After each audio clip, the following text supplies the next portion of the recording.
On a bright sunny day, the grand event of the 2024 Dark Age World Championship was about to unfold. Outside the DXZ arena, long lines of spectators stretched across the streets as eager fans waited to enter. When the doors opened and the crowd poured inside, the arena erupted in thunderous cheers that shook the building. The announcer's voice boomed over the noise, declaring that the favorite had finally arrived. The crowd roared even louder. They shouted that all eyes were on him today. The announcer introduced him proudly as the most valuable player of both the 6th and 7th World Championships. The man's name echoed through the arena. But suddenly the scene shifted. The same man who had basked in the cheers of thousands now stood alone in a strange land. Towering figures loomed over him with menacing stares. Slowly he said his name aloud, introducing himself as Taeho Lee. One of the huge warrior, a bald warrior, looked down at him with a puzzled expression and remarked that his name sounded strange. Another huge warrior with fiery orange hair stepped forward and added that Taeho's clothes were unusual as well. They both squinted at his small stature, mocking his size. Then, to Taeho's confusion, the two giants suddenly turned on each other. The bald pointed at the orange-haired man in rage, shouting that he was the one who had killed him. The orange-haired giant laughed heartily and admitted that he remembered the battle well. The air around them grew tense as if they were about to clash again. Taeho froze in disbelief. He muttered under his breath, wondering if they were mortal enemies. But then, to his shock, both warriors burst into laughter and clasped arms. The orange-haired man told the other that he should be grateful, for he had sent him to Valhalla. The bald warrior laughed as well and agreed that their fight had been a good one. He asked curiously if his old foe had also died shortly afterward. The orange-haired man explained that he had been slain by a young warrior with 5 braids, who cried out the word father as he stabbed him. Hearing this, the bald man shouted with joy, recognizing the killer as his son, Bjorn, and praised him for avenging his death. Both warriors laughed loudly and celebrated. The orange-haired giant told him proudly that his son was destined to be a great warrior. Perhaps he already was one. The bald giant thanked him with tears in his eyes and continued to laugh heartily. On the side, Taeho stood stunned. His mind raced as he thought about how he had ended up in such a place. He remembered that just before this he had been on the verge of winning his 3rd World Championship. Then a terrifying thought struck him. Perhaps he had actually died back then. Perhaps this was not a dream after all. A young woman's voice suddenly rang out. She pointed directly at him and declared to the crowd that this man was a champion who had achieved victory in dozens of battles. The warriors surrounding them cheered in excitement. They muttered among themselves that although he was small, he must be incredibly skilled. They called him a fierce warrior and shouted that they wanted to fight him. Taeho's eyes widened in shock. He glanced toward the woman, who smirked, winked at him, and raised a thumbs up. He realized with a sinking feeling that she was the reason for all this. A memory surged through his mind. He saw himself back at the championship, seated in front of his computer, his hands on the keyboard. Then, in a sudden collapse, his face had slammed onto the keys. He had died mid-tournament. His spirit had hovered above his own body, staring down in disbelief and muttering in shock that it was really him lying dead. A brilliant flash of light had then blinded him, and out of the glow appeared a mysterious young woman. She looked at him with a serene smile and spake gently, telling him that he had lost his life in glorious combat, and that his soul was that of a true warrior. Taeho had been confused, repeating her words in his mind. Had he really lost his life? Was he truly dead? The girl continued with her gentle smile and extended her hand toward him, telling him to come with her. He hesitated and asked where she was taking him. Nervously, he added that he hoped it was not to hell. She only continued to smile, reached out for his hand, and pulled him upward. They floated together toward a shining rainbow light that stretched across the sky. As they rose higher, she looked at him and spoke softly. She said that she was taking him to Valhalla. He had stared back in shock, stammering the word in disbelief. The memory ended. Taeho returned to the present and thought bitterly to himself. Valhalla, he recalled, was the afterworld in Norse mythology, the place where warriors were meant to go after death. He admitted that he only knew of it from video games. He wondered if she had mistaken him for some great warrior, and judging by her proud expression earlier, it seemed she had. Unable to hold back, Taeho confessed aloud. He told her directly that he was not a warrior at all, but a professional gamer, someone who played video games for a living. The girl tilted her head in confusion and asked whether he meant combat, like a duel. Taeho sighed heavily and tried to explain. He opened his mouth to clarify, but before he could finish, a deafening horn sounded across the land. The girl immediately turned toward the horizon and shouted that the enemy was attacking. She ordered everyone to prepare for battle. The warriors around Taeho roared with excitement, raising their weapons as they prepared for the clash. Taeho remained frozen, panic building in his chest. He shouted in confusion, demanding to know what was going on. From the distance, a wave of grotesque monsters began charging toward them. The sound of weapons clashing soon rang out across the field as warriors and beasts collided in a brutal fight. Taeho stood among them trembling, his hands clutching a sword he had never used before. His eyes darted across the battlefield in terror as he thought to himself that he had no idea what he was supposed to do. He had never held a sword in his life. If he had already died once and ended up here, he wondered what would happen if he died again. Before he could move, a monstrous creature leaped at him. Taeho froze in fear, unable to swing his weapon. In that moment, a booming voice called out behind him. A man shouted for him to duck. Taeho instinctively dropped to the ground as the man's fist swung past him.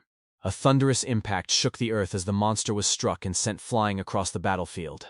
Taeho collapsed onto the ground, terrified, his hands covering his head. The man who had saved him looked down with a confident smirk and told him that he truly had no idea about the saga. Taeho trembled and raised his eyes, his voice shaky as he asked in confusion what saga meant.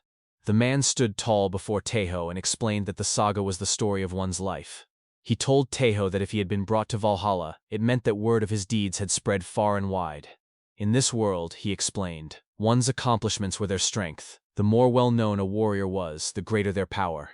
Taeho's eyes widened at the revelation. He thought to himself in disbelief, asking what accomplishments he could possibly have. After pondering for a moment, he admitted inwardly that all he had done was eat and play games. But suddenly, a thought struck him. His character in the games. If the achievements of Karstead, the immortal warrior, were counted as his own, then perhaps that was his saga. In that instant, a blue light enveloped Taeho. His heart raced as he stared at the radiant glow before him. He whispered aloud in shock, asking what it was. The man smirked and pointed to the glowing text floating in front of Taeho.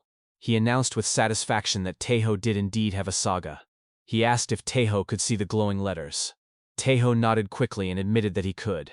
Though he did not recognize the language, he said that he could somehow read it, as if it had been translated for him. The text revealed itself before his eyes. Saga, the immortal warrior synchronization, with Karstead 1%. Taeho's confidence grew. He tightened his grip on the sword and adjusted his glasses, standing tall with determination. He thought proudly to himself that the immortal warrior had been Karstead's title.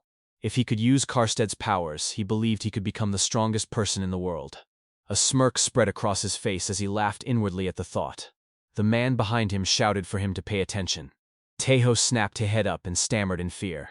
A monster loomed before him, swinging its weapon downward. He barely dodged by rolling back clumsily, his body trembling as his heart pounded. Catching his breath, he thought desperately that it made no sense. Karstead should have been far stronger than this. The monster stalked closer. Taeho gritted his teeth and wondered if Karstead should not have been able to crush such a simple opponent in an instant. His eyes darted back to the glowing text. This time he squinted and noticed the small words written beneath the title. Synchronization with Karstead, 1%. His eyes widened in outrage. He roared in frustration, shouting angrily that it was like some ridiculous terms and conditions. He cursed at the tiny fine print. The man who had saved him earlier laughed heartily at his outburst. He said that Taeho was funny and told him that was all the help he would give for thou. He explained that there was more to the saga and urged Taeho to get out into the world and make a name for himself. He turned to leave, introducing himself as Bjorn. With a confident voice, he told Taeho to survive and promised that they would meet again. Taeho narrowed his eyes with resolve. He thought that even if he only had 1% of Karstead's power, it was still more than enough. The monster towered before him, and his eyes locked onto his sword that was stuck in the ground behind it. With determination, he dashed forward. His mind filled with Karstead's legend. Karstead had been an elite warrior who could take on hundreds of soldiers alone. Sliding beneath the monster's legs, Taeho grabbed his sword and rose swiftly into a fighting stance. He told himself to remember the legend of Karstead, for it was now his own as well. The monster leaped forward, swinging at him with fury. Taeho braced himself and clenched his teeth. In a flash, he dodged with newfound agility. Blue energy surged around him as he recalled the single move that Karstead had used to cut through his enemies like a tempest. Power erupted from Teho's body, and in an instant he struck. His blade flashed with blue light as he severed the monster's head cleanly. The force overwhelmed him, and he crashed to the ground, unable to control the power. Gasping for air, he sat trembling and thought about what had just happened. He realized that a saga had been added because he had recalled his past accomplishments as Karstead. That ability had given him a burst of movement speed. A determined smile spread across his face. He resolved that he would use this saga to survive and make it out of Valhalla alive. Later that evening, the great hall filled with warriors who celebrated with a loud and raucous banquet. They laughed and clashed mugs of ale, boasting about the day's battles. Some shouted that surviving the earlier fight had been nothing but a warm-up, and others laughed until their voices shook the tables. Teho sat among them, chewing on roasted meat with a frustrated expression. He told himself that the feast felt like some cheap nighttime banquet. They only served meat and alcohol, which left him annoyed. Still, hunger overcame him, and he ate anyway. Suddenly, someone sat across from him. Teho looked up to see Bjorn grinning at him. Bjorn told him that if he wanted to feast on something better, he would have to raise his rank as a warrior. This banquet, he explained, was only for recruits and low-ranking warriors. That was why the food and drinks were so simple. Teho raised an eyebrow and asked if Bjorn was also a low-ranking warrior. Bjorn threw his head back and laughed, saying that he was only there to pay Teho a visit. Teho thanked him sincerely for saving him earlier, admitting that without Bjorn's advice about the saga, he would have been lost. Then a troubling thought struck him, and he asked what happened to warriors if they died here. Bjorn smirked and replied that he had heard the souls of the fallen were transferred into steel warriors. He explained that they would no longer feel pain or hunger and could fight forever. He laughed as if it were a great reward.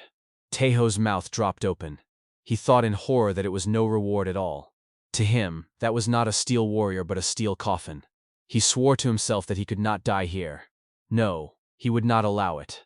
Bjorn then mentioned that Teho would soon be assigned to a faction. Teho asked what he meant by a faction. Bjorn smirked knowingly and told him to watch, for the process was about to begin. At that moment, a female warrior clad in radiant golden armor stepped onto the stage. She raised her voice to address the hall. She told the warriors that they had fought well that day and announced that the time had come to sort them into their factions. Teho's eyes widened in recognition. He whispered to himself that she was a Valkyrie. Bjorn leaned closer and explained proudly that the woman was Regnant, one of Odin's daughters, born of noble blood. Regnant raised her shining sword high and commanded the warriors to peer into their mugs.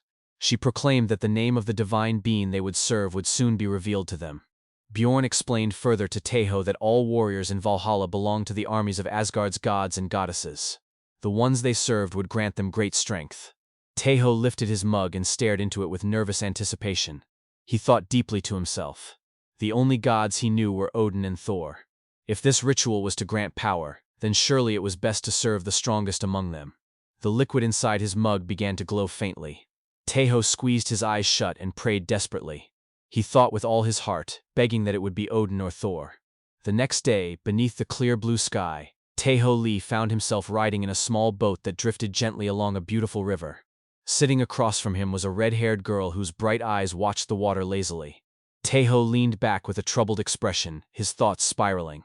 He asked himself in disbelief why this was supposed to be an army when he was the only one present. He shook his head back and forth in frustration before groaning aloud. The sudden sound made the girl glance at him curiously, wondering why he kept doing that. Teho continued to brood silently. He thought bitterly that it made no sense for him to be alone in Idun's army. The girl noticed his troubled look and reassured him with a gentle voice. She told him not to worry because their faction also had great perks. She explained with a cheerful smile that they did not answer to anyone and did not have subordinates making life difficult. To her, it was basically heaven. Teho's eyes widened at her words. He sat up and shouted in disbelief, asking if that truly meant he was the only warrior in Idun's army. His mind drifted back to the night before in the banquet hall when the warriors had been sorted into factions. His mug had flashed brightly, revealing the unfamiliar name of Idun. Around him, others had erupted into cheers and tears of joy as they discovered they had been chosen by Odin, Thor, Tyr, and Freya. Had shouted proudly to their mothers, while others we wept in happiness. Teho, however, had only muttered aloud in confusion, asking who Idun was since he had never heard the name before. When he had glanced at Bjorn across the table, Bjorn's face had carried a rare worried look. Bjorn had simply told him good luck. Taeho had been left unsettled, wondering why Bjorn had said it in that tone. The next morning, the warriors had gathered to be called to their respective factions. One girl had shouted the name of Odin, and dozens of warriors had come forward proudly. Others had been called to Thor, Tyr, and Freya, their voices booming with strength and pride. Meanwhile, Taeho had wandered awkwardly around the hall, mumbling Idun's name under his breath while searching for his own faction. At last, he had spotted a red-haired girl sitting lazily, yawning and scratching at her ear. With a drowsive voice, she had muttered the name of Idun. When her gaze had finally landed on him, Taeho had walked toward her awkwardly, scratching the back of his head and introducing himself. He had told her that he was assigned to Idun's faction. The girl's eyes had flown wide with shock. She had leapt to her feet and rushed at him, exclaiming loudly that a recruit had finally arrived. She shouted with joy that it had been years since anyone had joined.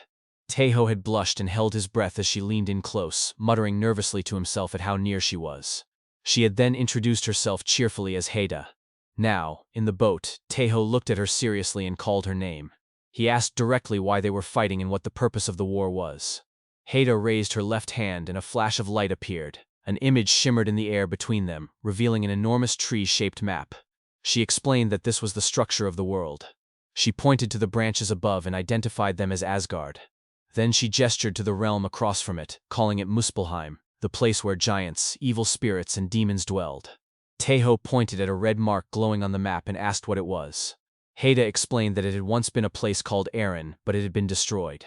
Now they stood at the forefront of battle. She told him that they were at war with enemies who sought to destroy their world. The words made Taeho stiffen. He thought of games he had played before and asked hesitantly if she meant Ragnarok. Haida nodded gravely and told him he was correct. She explained that they were locked in Ragnarok, the great war that would determine the fate of the world. On the surface, it was about protecting their world, but in truth it was nothing more than a fight for survival. Taeho's heart raced at her words. He thought quickly to himself that if it was possible to travel between worlds, then perhaps there was a way for him to return to his own world.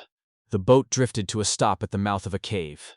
Haida jumped lightly onto the dock and announced that they had arrived at the goddess's temple. She explained that since Taeho was now one of Idun's warriors, it was time for him to introduce himself properly.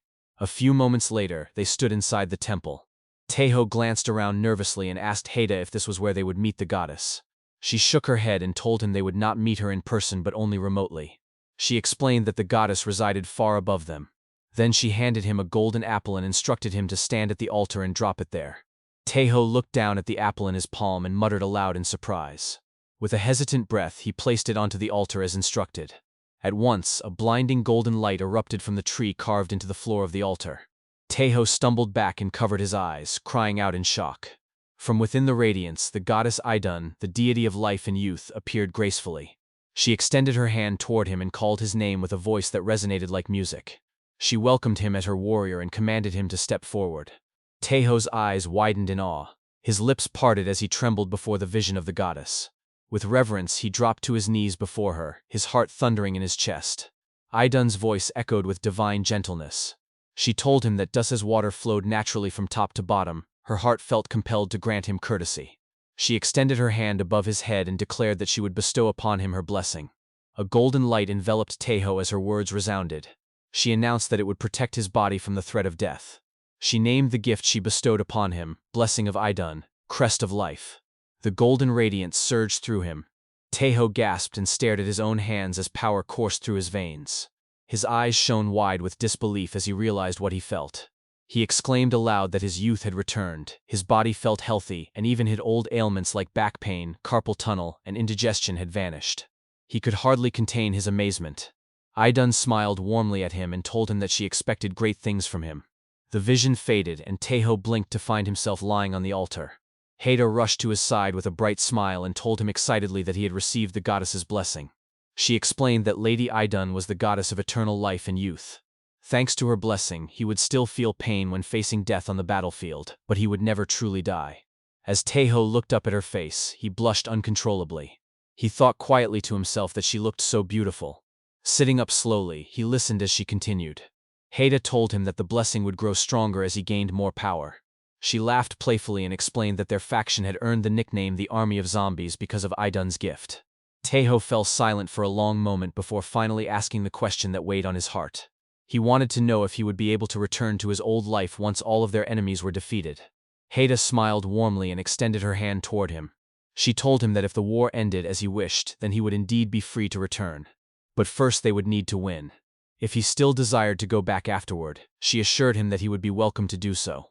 Taeho grasped her hand firmly, his thoughts racing. He told himself that of course he wanted to go back. He could not imagine staying in such a ridiculous place. But the instant he touched her hand, his mind went blank. His cheeks flushed red, his chest tightened, and his heart pounded wildly. He thought to himself that her hand was warm and soft. As he stared at her face so close to his own, he felt a strange shift in his heart. Perhaps, he thought with hesitation, this place was not entirely bad after all. Later, Taeho Lee allowed his mind to wander. In his daydream, he imagined Haida as his wife. He pictured himself entering their home, typing in the passcode at the door. Inside, Haida heard the beep of the lock and turned with a smile as her husband arrived. When Taeho opened the door, she rushed forward joyfully to greet him, welcoming him home and telling him he was just in time. She had finished cooking. He imagined them seated at the dinner table. Haida leaned across with a spoon of meat and offered to feed him. She told him to say ah. Taeho smirked shyly, blushing as he opened his mouth. But the fantasy collapsed the moment his teeth crunched down on the tough slab of real meat before him. His jaw cracked painfully, and his daydream broke apart. Clutching his jaw, he grimaced at the leathery texture. He thought to himself that the toughness of the meat had dragged him back into reality. Across from him, Haida laughed nervously and asked if he was all right. She admitted it was a bit hard to chew. With a cheerful smile, she encouraged him to work hard and raise his rank, reminding him that with higher status he would receive better food and better lodging. She finished with a warm and cute smile, telling him to do his best. Taeho stared at her dazed, slipping into another vision of her beside him.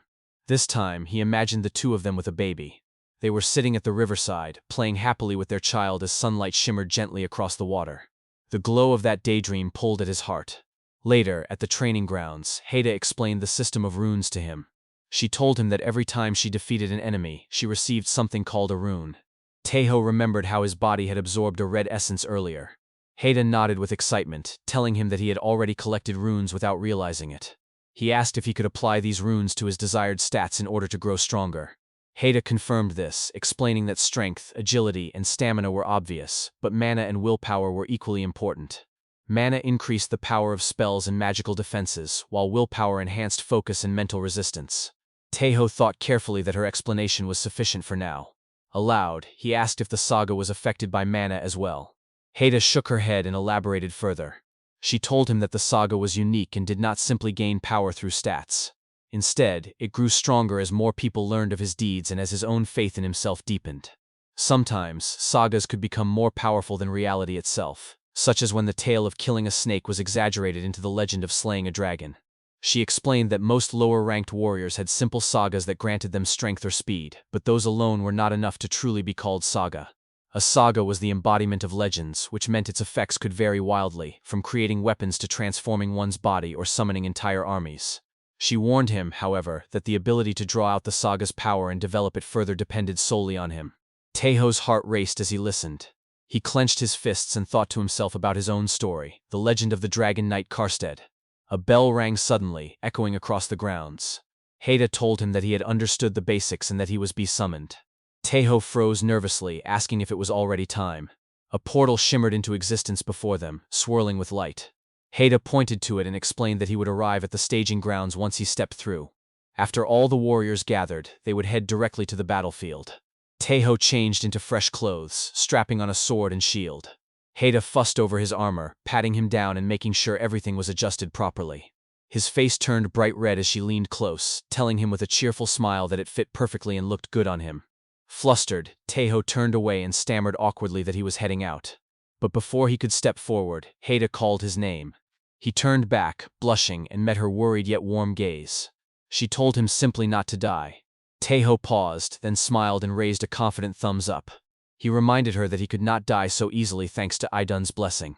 With that, he stepped through the portal. On the other side, Taeho was overwhelmed.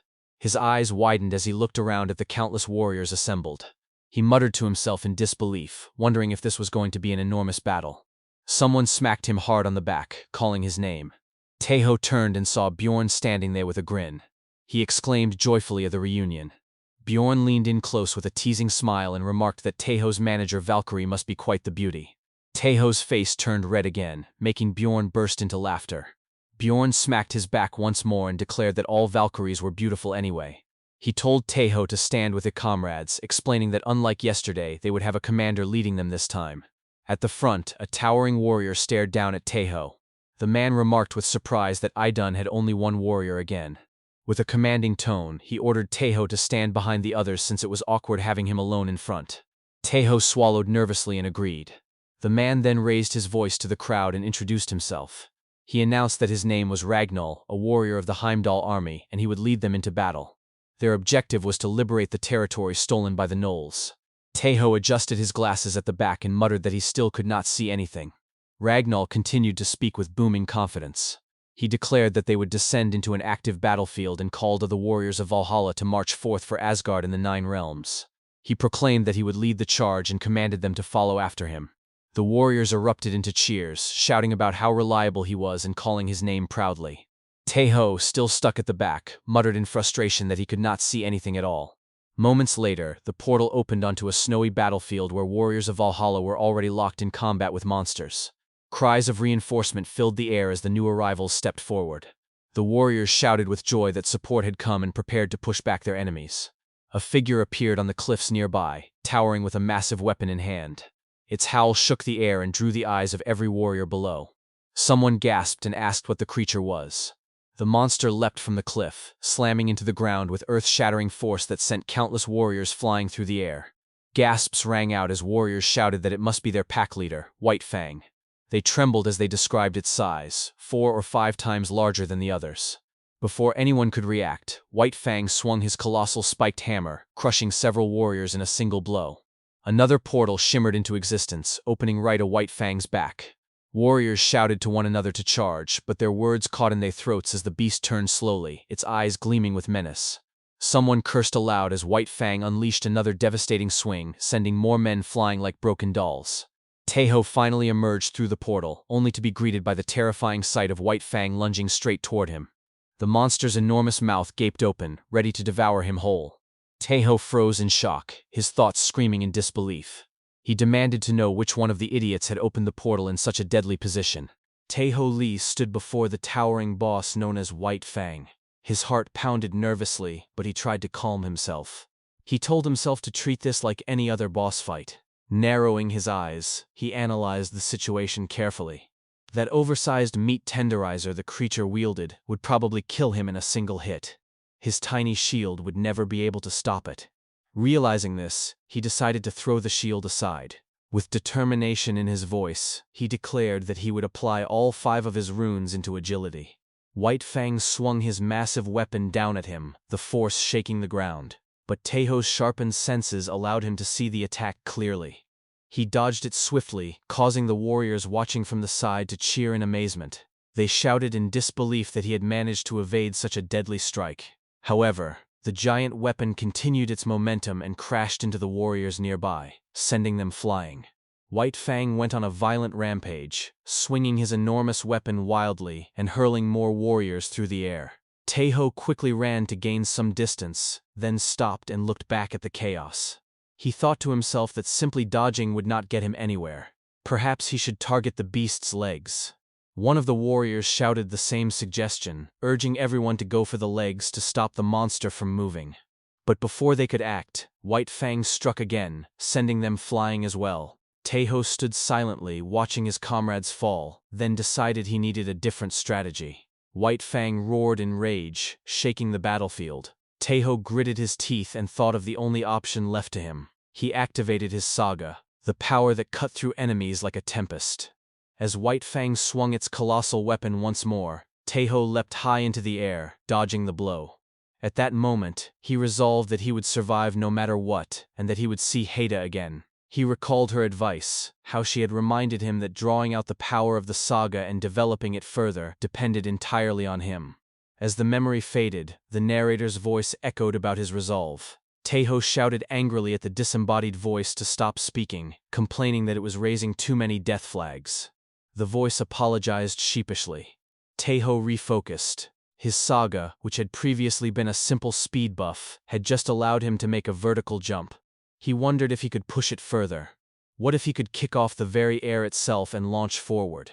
Testing his idea, Taeho kicked the air and propelled himself downward at lightning speed. He aimed for White Fang's head and drove his sword directly into its right eye. Landing heavily, he created a crater in the ground. His body sprawled in a position reminiscent of a fallen warrior. White Fang howled in pain, blood gushing from its wounded eye. Taeho raised his bloody head, groaning that he had almost died. He realized he must have survived thanks to Idun's blessing. Breathing heavily, he forced himself to stand, staring at the monstrous enemy still writhing and screaming in pain. Determined, he told himself that this was his one chance to finish the beast, but he needed a weapon strong enough to do so. He activated his Saga again. A flash of blue light appeared in his right hand, and a sword materialized. It was the blade of the warrior. Taeho leapt high once more, his body rising above the battlefield. The warriors below watched in awe as he gathered all his strength and prepared to strike. The scene shifted suddenly. In another realm, a beautiful woman gazed at what looked like both the earth and the stars beyond. A black crow perched at the back of the room. The woman spoke softly, saying it seemed they were victorious. She turned and bowed toward the crow, introducing herself as Valkyrie Raskrid, declaring her service to Lord Odin. The crow spoke back, clarifying that it was not Odin himself but only Hugin, one of his birds. Raskrid sighed in disappointment. The crow asked if there had been anyone noteworthy in the battle. At first she remained silent, but then she admitted that there had been one who caught her eye. Back on the battlefield, Taeho struck a killing blow upon White Fang. Exhausted, he dropped to one knee, his sword still buried in the beast's head. The surrounding warriors erupted into cheers, the voices rising in triumph. Taeho stood slowly, his eyes widening as he listened to the thunderous shouts of praise. The sound felt strangely familiar to him. Looking at his sword, he recognized it as Runefang. Once, on the server, it had been a rare and powerful weapon, though over time it became nothing more than a common low-level blade. He realized that reflected his current strength as well. Still, he longed to hear more of those cheers. He wanted to grow stronger. With fire in his heart, he raised his sword high, vowing to become the greatest warrior in all of Valhalla. The cheers of the warriors grew even louder. Bjorn approached and patted Taeho on the shoulder, congratulating him on a battle well fought. Taeho turned, visibly annoyed at having his dramatic moment interrupted. He complained that it felt like a perfect place to end the episode. Bjorn laughed, ignoring the remark, and told him that he had become more skilled at using the Saga. Taeho admitted that it was thanks to Bjorn and Haida. Bjorn pointed out how Taeho had even managed to create a sword out of thin air, which was quite an interesting development. Taeho explained that it was the first time it had happened, and it seemed he could make the weapon appear and disappear at will. Bjorn nodded in approval, then encouraged him to keep moving. Taeho asked if they were heading back, but Bjorn shook his head. He flexed his muscular arm and explained that their goal was to recapture the fortress in the area, and they would be stationed there until the mission was complete. Taeho reacted with surprise and frustration, realizing they would be forced to sleep on the battlefield. Later that night inside a tent, Taeho lay down on his bed with a deep sigh. He muttered that it had been an incredibly long day, even though only a single day had passed. Growing thoughtful, he wondered how much stronger he had become. He opened his Saga window to check his progress. The display revealed that his Saga was now listed as the Immortal Warrior, with a synchro rate of 5%. He had 2 available slots, 27 lower-rank runes, and 2 low-rank runes. Sitting up in surprise, Taeho exclaimed that his synchro rate had increased. He had also gained another Saga slot, which meant he might be able to use 2 Sagas at once. Just then, the flap of his tent opened. A fellow warrior stood there with a mischievous grin, announcing that Taeho had a visitor. The man chuckled in amusement. Confused, Taeho wondered to himself why the warrior was giggling. He stepped outside the tent and found more warriors gathered around, all grinning and laughing as they looked at him. Taeho's confusion deepened. He wondered what was wrong with them and why they were staring at him that way. Then his eyes shifted, and he froze. His face turned red instantly. Standing nearby, surrounded by the warriors, was Haida. She smiled warmly at him and greeted him cheerfully, calling out his name. Later that night inside Taeho Lee's tent, Haida asked him to show her all the things he had accomplished in his previous life. Taeho was confused at first and asked if he could really show other people. Haida explained that he could if he chose to. Taeho then opened his accomplishments window and showed it to Haida. The list read, defeated Graxia, the orc warrior. defeated Ganda, the Ogre Lord, defeated the Blue Tri-Stars, the 3 Troll Brothers, conquered the giant trolls, rescued Princess Emerald, defeated Ankelionia, the Black Dragon, captured Fortress Maginot, defeated the Frost Dragon Legion, etc., etc., etc. After reading through the list, Haida was stunned. Her face grew dire as tears welled up in her eyes. Shaking nervously, she bowed low before Taeho and confessed that she had not realized how great he truly was. She apologized for how she had behaved. Taeho tried to calm her down, insisting that it was not necessary. But Haida continued, saying that she could not hold a candle to him and that she was not worthy. Taeho grew flustered and begged her to calm down. As he observed her crying, he could not help but think to himself that her flustered face was cute, but he needed to explain himself. He then admitted that all of those feats had come from a game. Haida blinked in surprise and asked if that was really the case. Taeho explained that yes, he had accomplished all of those things, but it had been in an imaginary world made up of ones and zeros. Haida took a moment to think and then said that she believed she kind of understood. Either way, she pointed out, he was still the one who had accomplished those feats, and she still thought that was pretty great. Taeho's eyes widened at her words, and his thoughts drifted back to the harsh criticism he had received in the real world when he was a professional gamer. He remembered the public mocking esports by saying they were not real sports. He remembered people sneering about South Korea's mandatory military service and questioning why someone like him had been exempted. Their cruel words echoed in his head, and he lowered his gaze, holding his head. Being comforted in the afterlife like that felt strange, but also warm. Haida then shifted the topic back to the saga. She explained that there was no limit to the number of sagas he could acquire. However, at his current level, he would likely only be able to create one more saga for a while, so he needed to choose wisely and ensure that it was not something silly. Taeho thought carefully. He considered the sagas he had so far. The Immortal Warrior allowed him to sync with Karstedt. Tempest Dash enhanced his movement speed. Blade of the Warrior allowed him to summon Karstedt's weapon. He told himself that having an attack skill would be useful, but then he reconsidered and realized that what he needed more than anything right now was a different kind of power. He then chose a new saga. The eyes of the dragon see all. His eyes widened fully, a blue energy emerged from them. After a while, Haida asked if he had decided. Taeho removed his glasses and announced with excitement that he had. He explained that his eyesight was now perfect. His new ability allowed him to see through objects and analyze his targets. To put it simply, he could now learn more about others. He fixed his gaze at Haida and used his new saga to analyze her. The vision revealed her identity. Haida, title, Valkyrie of Idun's army. Taeho gasped as he realized he could see every little detail, but then his head suddenly exploded from the overwhelming sight of Haida's naked body. Haida screamed in panic, rushing to his side and calling his name, asking what was wrong. After some time, Taeho's head was fully bandaged, and Haida sighed in relief. She asked if he was really okay, reminding him that his head had just exploded. Taeho admitted that he thought he had almost died just then. Haida then checked the time and said it was about time for them to start heading back. She told him that in any case, she now understood that he was a great warrior, and she was certain he would grow even stronger as time went on. Without warning, she rushed toward him and hugged him tightly, exclaiming that they were lucky someone like him had joined their faction. Taeho's eyes widened, and then his head exploded once again. Shortly after Haida's departure, a warrior approached Taeho's tent. Opening the flap, the warrior called for him, asking if he was inside. Taeho, who was sitting on the bed with a metal helmet on his head, replied that he was and asked what he could do for him. The warrior introduced himself as Rolf, a member of the Uller faction. He asked why Taeho was wearing a helmet, then explained that he was part of the Siri unit and that Taeho's unit was reassigned to theirs. Tapping his chest, Rolf told him that everyone was gathering at the unit camp, and he had come to fetch him. Taeho activated his newly acquired saga, causing his eyes to glow, and thought to himself that he could now see Rolf's information. His vision revealed, Rolf of Uller's army, title Wolf Hunter. Taeho wondered if that was a nickname, but then cried out internally as his vision showed Rolf's naked body. He quickly shut the ability off, thinking that he should only use it when necessary. After a while, the two walked together toward the camp. Along the way, Rolf spoke, saying that he was jealous of Taeho. He mentioned that a visit from a Valkyrie was something to envy. He clenched his lips while walking in front, but Taeho, behind him, grinned widely at the words.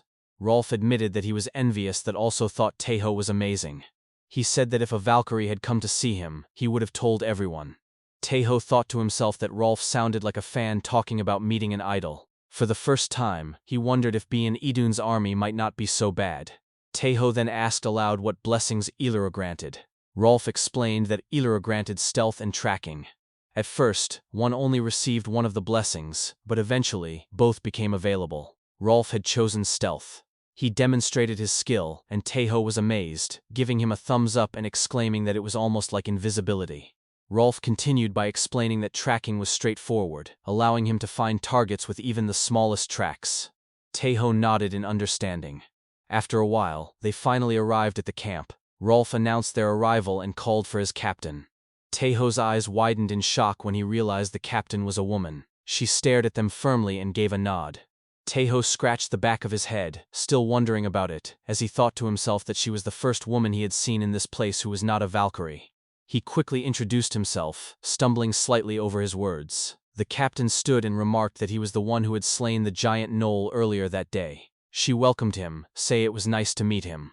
Taeho suddenly tensed up as he felt the overwhelming pressure from her presence. His thoughts raced, realizing that he felt larger and more commanding than any of the other warriors he had encountered so far. She then informed him that the person in charge would be arriving soon and told him to prepare himself. Taeho instantly stiffened and responded like a soldier, addressing her formally. Using his saga, he analyzed her and learned that she was Ciri of Illyra's army, title, Manhunter. Taeho thought to himself that she was charismatic as hell. Suddenly, the night sky lit up with a bright blue and white flash. One of the warriors shouted that a Valkyrie had arrived. Raskrid descended from the sky, floating gracefully as she looked down on the gathered warriors. Taeho looked up at her in awe, thinking that she was incredibly cool. He activated his saga to analyze her. The vision revealed her as Raskrid of Odin's army, title, Ice Princess. Taeho wondered if that nickname was something the other warriors had given her.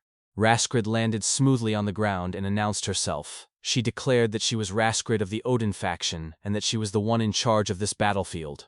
She explained that Ragnall had perished in the previous battle, which was why his unit would now be reassigned to Ciri's unit. She expressed that she looked forward to seeing Ciri's work. Ciri tapped her chest in acknowledgement and accepted the command. Raskrid then nodded and pulled out a golden scroll. She stated that she had evaluated their actions on the battlefield and would now reward the most valiant among them. Reading from the scroll, she called out Taeho Lee's name. She declared that he had single-handedly defeated the giant gnoll that had been leading the enemy forces and that for his achievement he would be rewarded with 2 sacks of gold and runes. In addition, his faction would be granted 10 points. Taeho trembled as he struggled to hold back his smile.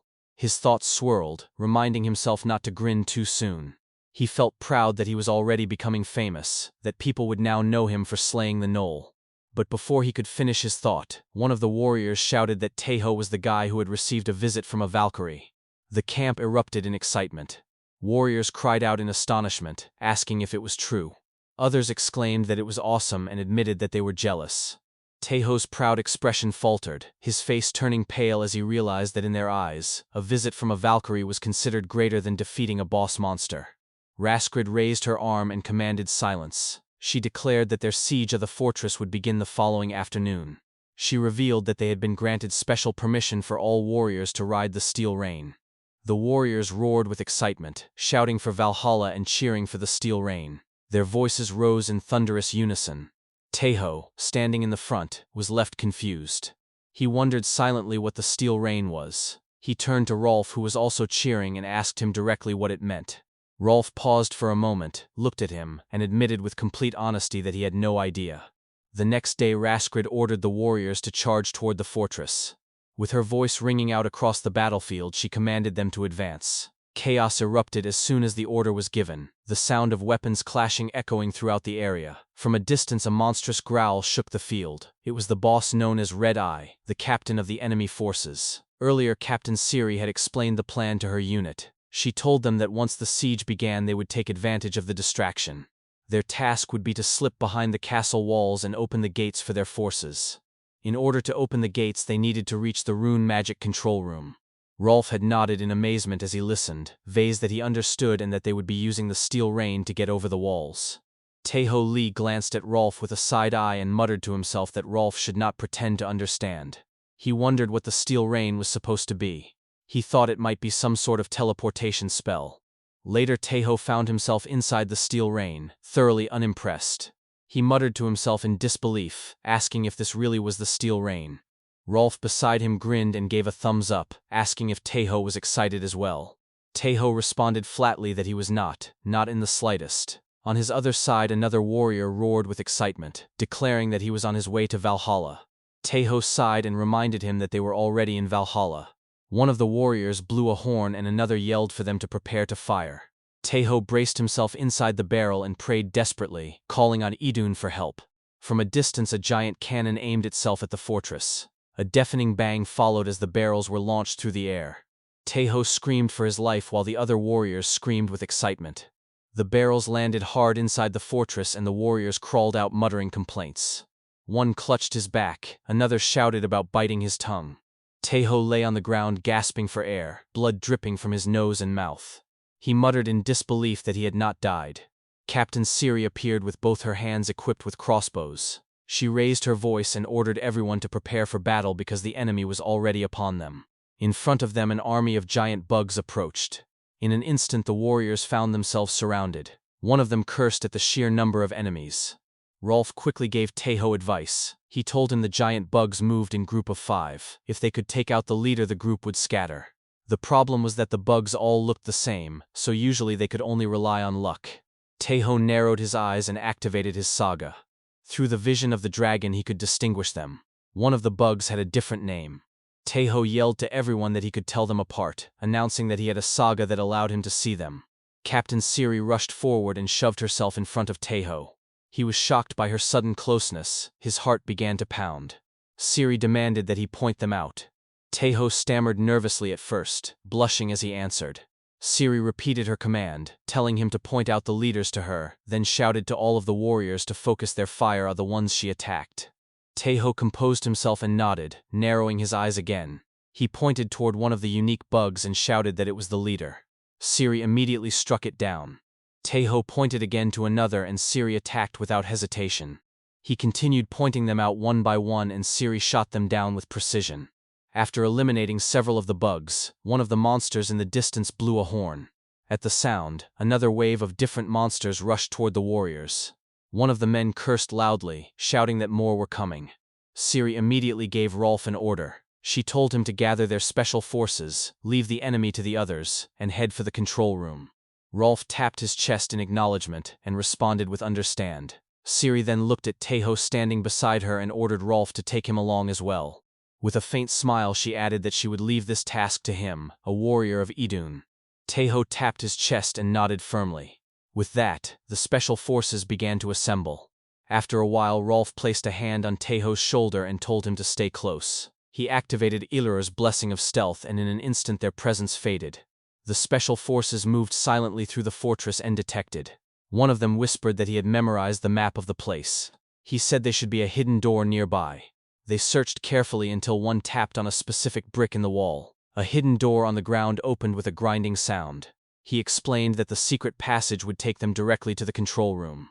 The group descended into the passage and began to move through the dark halls. Taeho stumbled against a large web of sticky threads. Startled, he muttered inwardly that there were far too many spider webs. The passage must not have been used for a long time. After brushing the webs aside, they continued to push through the winding corridors, their steps echoing softly in the silence. The special forces continued to walk through the hidden passage. None of them noticed the massive spider that lurked above the ceiling. Silently, it followed them, waiting for the right moment to strike. Then suddenly the spider clicked its mandibles and swung down toward them. Taeho Lee caught sight of it just in time. His eyes widened and he pointed at the creature while calling out to Rolf. Rolf's face darkened as he recognized the threat. He shouted in alarm that it was a wolf spider. Another warrior cried out in horror, exclaiming that the monster was huge. Before they could react, the spider struck one of the soldiers with terrifying speed and devoured him instantly. Rolf gritted his teeth, furious yet helpless. He muttered that the spider must have been starving, since it had eaten the man immediately. He told the others it was already too late to save him. Taeho quickly activated his Saga and yelled that there were more of them. His dragon eyes revealed the presence of additional spiders moving above the ceiling. Inside his thoughts, he urged himself to stay calm, to focus, and find their weakness. He scanned none of the creatures and the information appeared before him. The wolf spider's specialty was paralyzing poison, but its weakness was fire. Without hesitation, Taho called upon another of his sagas, the blade of the warrior. A sword materialized in his hand, surprising Rolf, who asked in shock where that sword had come from. Taho did not answer. Instead, he hurled the sword upward at the cluster of spiders and activated Runefang's effect. The weapon ignited with flames, and the fire spread across the ceiling in an instant, engulfing the monsters. Turning away, Taho shouted for them to get out. They began to run as the fire spread, fleeing the burning tunnels. One of the men asked about his sword. Rolf shouted as well, demanding to know if Taho was actually a mage. Taho responded quickly that he could make another one. They continued to run, pushing through floor after floor while dodging the monsters that pursued them. At last they saw a metallic door ahead. One of the warriors yelled for everyone to head for it, saying that they only needed to get past that door. They rushed forward with desperate speed, shouting for the others to hurry and get inside. As the last warrior was about to enter the room, a wolf spider lunged after him and slipped through the opening. A sudden silence filled the chamber as everyone realized what had happened. They looked at each other with fear, and the spider hissed as if relieved. Taho broke the silence with a scream, ordering them to shut the door. Rolf and the other warrior pushed with all their strength, slamming it closed as more spiders trying to claw from outside. Inside the room, Taho fought furiously against the one spider that had slipped through. After a brutal struggle, he killed it, then collapsed to the ground, gasping for breath. The others leaned against the sealed door, sighing in relief. Taho looked around the chamber, still breathing heavily, and asked if this was the control room. Rolf confirmed that it was, though he clarified that it was more accurately the backup control room, a secondary chamber hidden within the fortress. Taho thought to himself that this explained why reaching the place had been so difficult and why they had not encountered any gnolls on the way. Rolf then pulled something from inside his clothes and placed it at the center of the room. He urged the group to hurry, explaining that they needed to open the gates quickly in order to reduce casualties among their forces. A beam of light burst out from the middle of the chamber, and a mechanical voice declared that an emergency authentication key had been confirmed. Suddenly, a woman in a tight suit materialized from the light. She introduced herself politely as Black Fortress and told them to issue a command. The warriors stared at her, their faces turning red as they were struck by her beauty. They muttered in awe. Taho glared at them impatiently, reminding them that they were in a hurry. Rolf snapped out of his daze and quickly shouted his command, telling her to open the gates. The woman replied with understanding. A door inside the control room began to open slowly, and Rolf panicked, yelling that it was not that door but the castle gates that he wanted opened. A few spiders slipped inside during the confusion, but the group fought them back and secured the chamber. At last Rolf gasped for breath and sighed. He told the others that they had accomplished their mission for now. He said they would stay and guard the area until their forces seized the castle. With a grin he added that since they had a little free time they could perhaps talk about women, or he was cut off suddenly as Black Fortress interrupted with a warning. She informed them that someone was approaching the control room and told them to prepare for combat. A deafening crash followed as the steel door was slammed open. The warriors froze in shock. Taho's eyes widened and he exclaimed in disbelief that the intruder had torn through the thick gate. Rolf turned toward the entrance and asked aloud what had happened to the spiders outside. When he looked back he realized the answer. The newcomer had killed them all. Then his eyes locked onto the figure and he recognized it. It was Red Eye. Red Eye glared at them, baring his teeth. With a growl he hissed that he had found them. Then his voice exploded in a roar, echoing across the control room as he declared that the rats of Valhalla would be torn apart. The sound was so loud and fierce that Taho and the others flinched instinctively. Taho clenched his teeth and summoned his Saga again. A sword materialized in his hand. With determination he shouted for a charge. The warrior rushed forward, their weapons raised, but Red Eye swung his massive weapon with crushing force. He blocked their attacks and then struck one warrior with a devastating blow that sent him flying across the room and smashing into the wall. Red Eye looked around, scanning for his true target. His eyes narrowed and he asked where the little one had gone. At that moment Taho was already above him, using his Saga to kick the air and propel himself downward with lightning speed. Just as Taho prepared to strike, Red Eye suddenly paused. He dropped his weapon and looked up, locking eyes with Taho.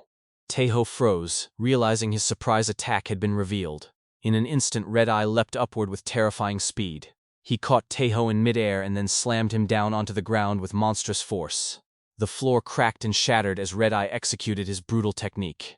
With a roar he shouted its name, the Red Eye Piledriver. The ground trembled from the impact.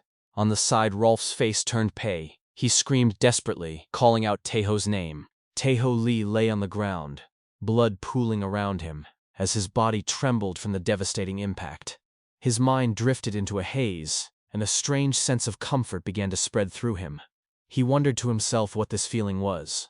Narrowing his eyes, he saw a flash of light blinding him. In his fading thoughts, he questioned if this was death. Out of the light, the figure of Red Eye appeared, towering over him and preparing to deliver the final blow. Taeho's expression shifted in frustration. Inwardly, he muttered that he was not dead yet. He cursed to himself that he might actually die this time. Then his thoughts wandered as he questioned what life even was. On the side, Rolf raised his crossbow and activated his Saga. The arrow ignited into a burst of fire as he released it, striking Red Eye directly. Flames engulfed the monstrous warrior and he staggered back, roaring in pain. Rolf shouted for Taeho to wake up, calling his name and urging him to move. Red Eye struggled as the fire burned at his body, thrashing until finally the flames subsided. He turned his furious gaze toward Rolf and spat out a curse, promising to kill him for that attack. At that moment, Red Eye found himself conflicted. He wondered which target to kill first. Should he deal with the troublesome archer, or finish off the weakened rat lying on the ground? His eyes turned back toward Taeho. Seeing the monster hesitate, Taeho quickly decided to play dead, letting his body fall limp. Red Eye roared and turned his focus to Rolf. He declared that he would kill him first. Rolf clenched his teeth, holding another arrow between his lips as he reloaded his crossbow. He muttered that this was bad but braced himself nonetheless. With determination, he shouted for the monster to come at him.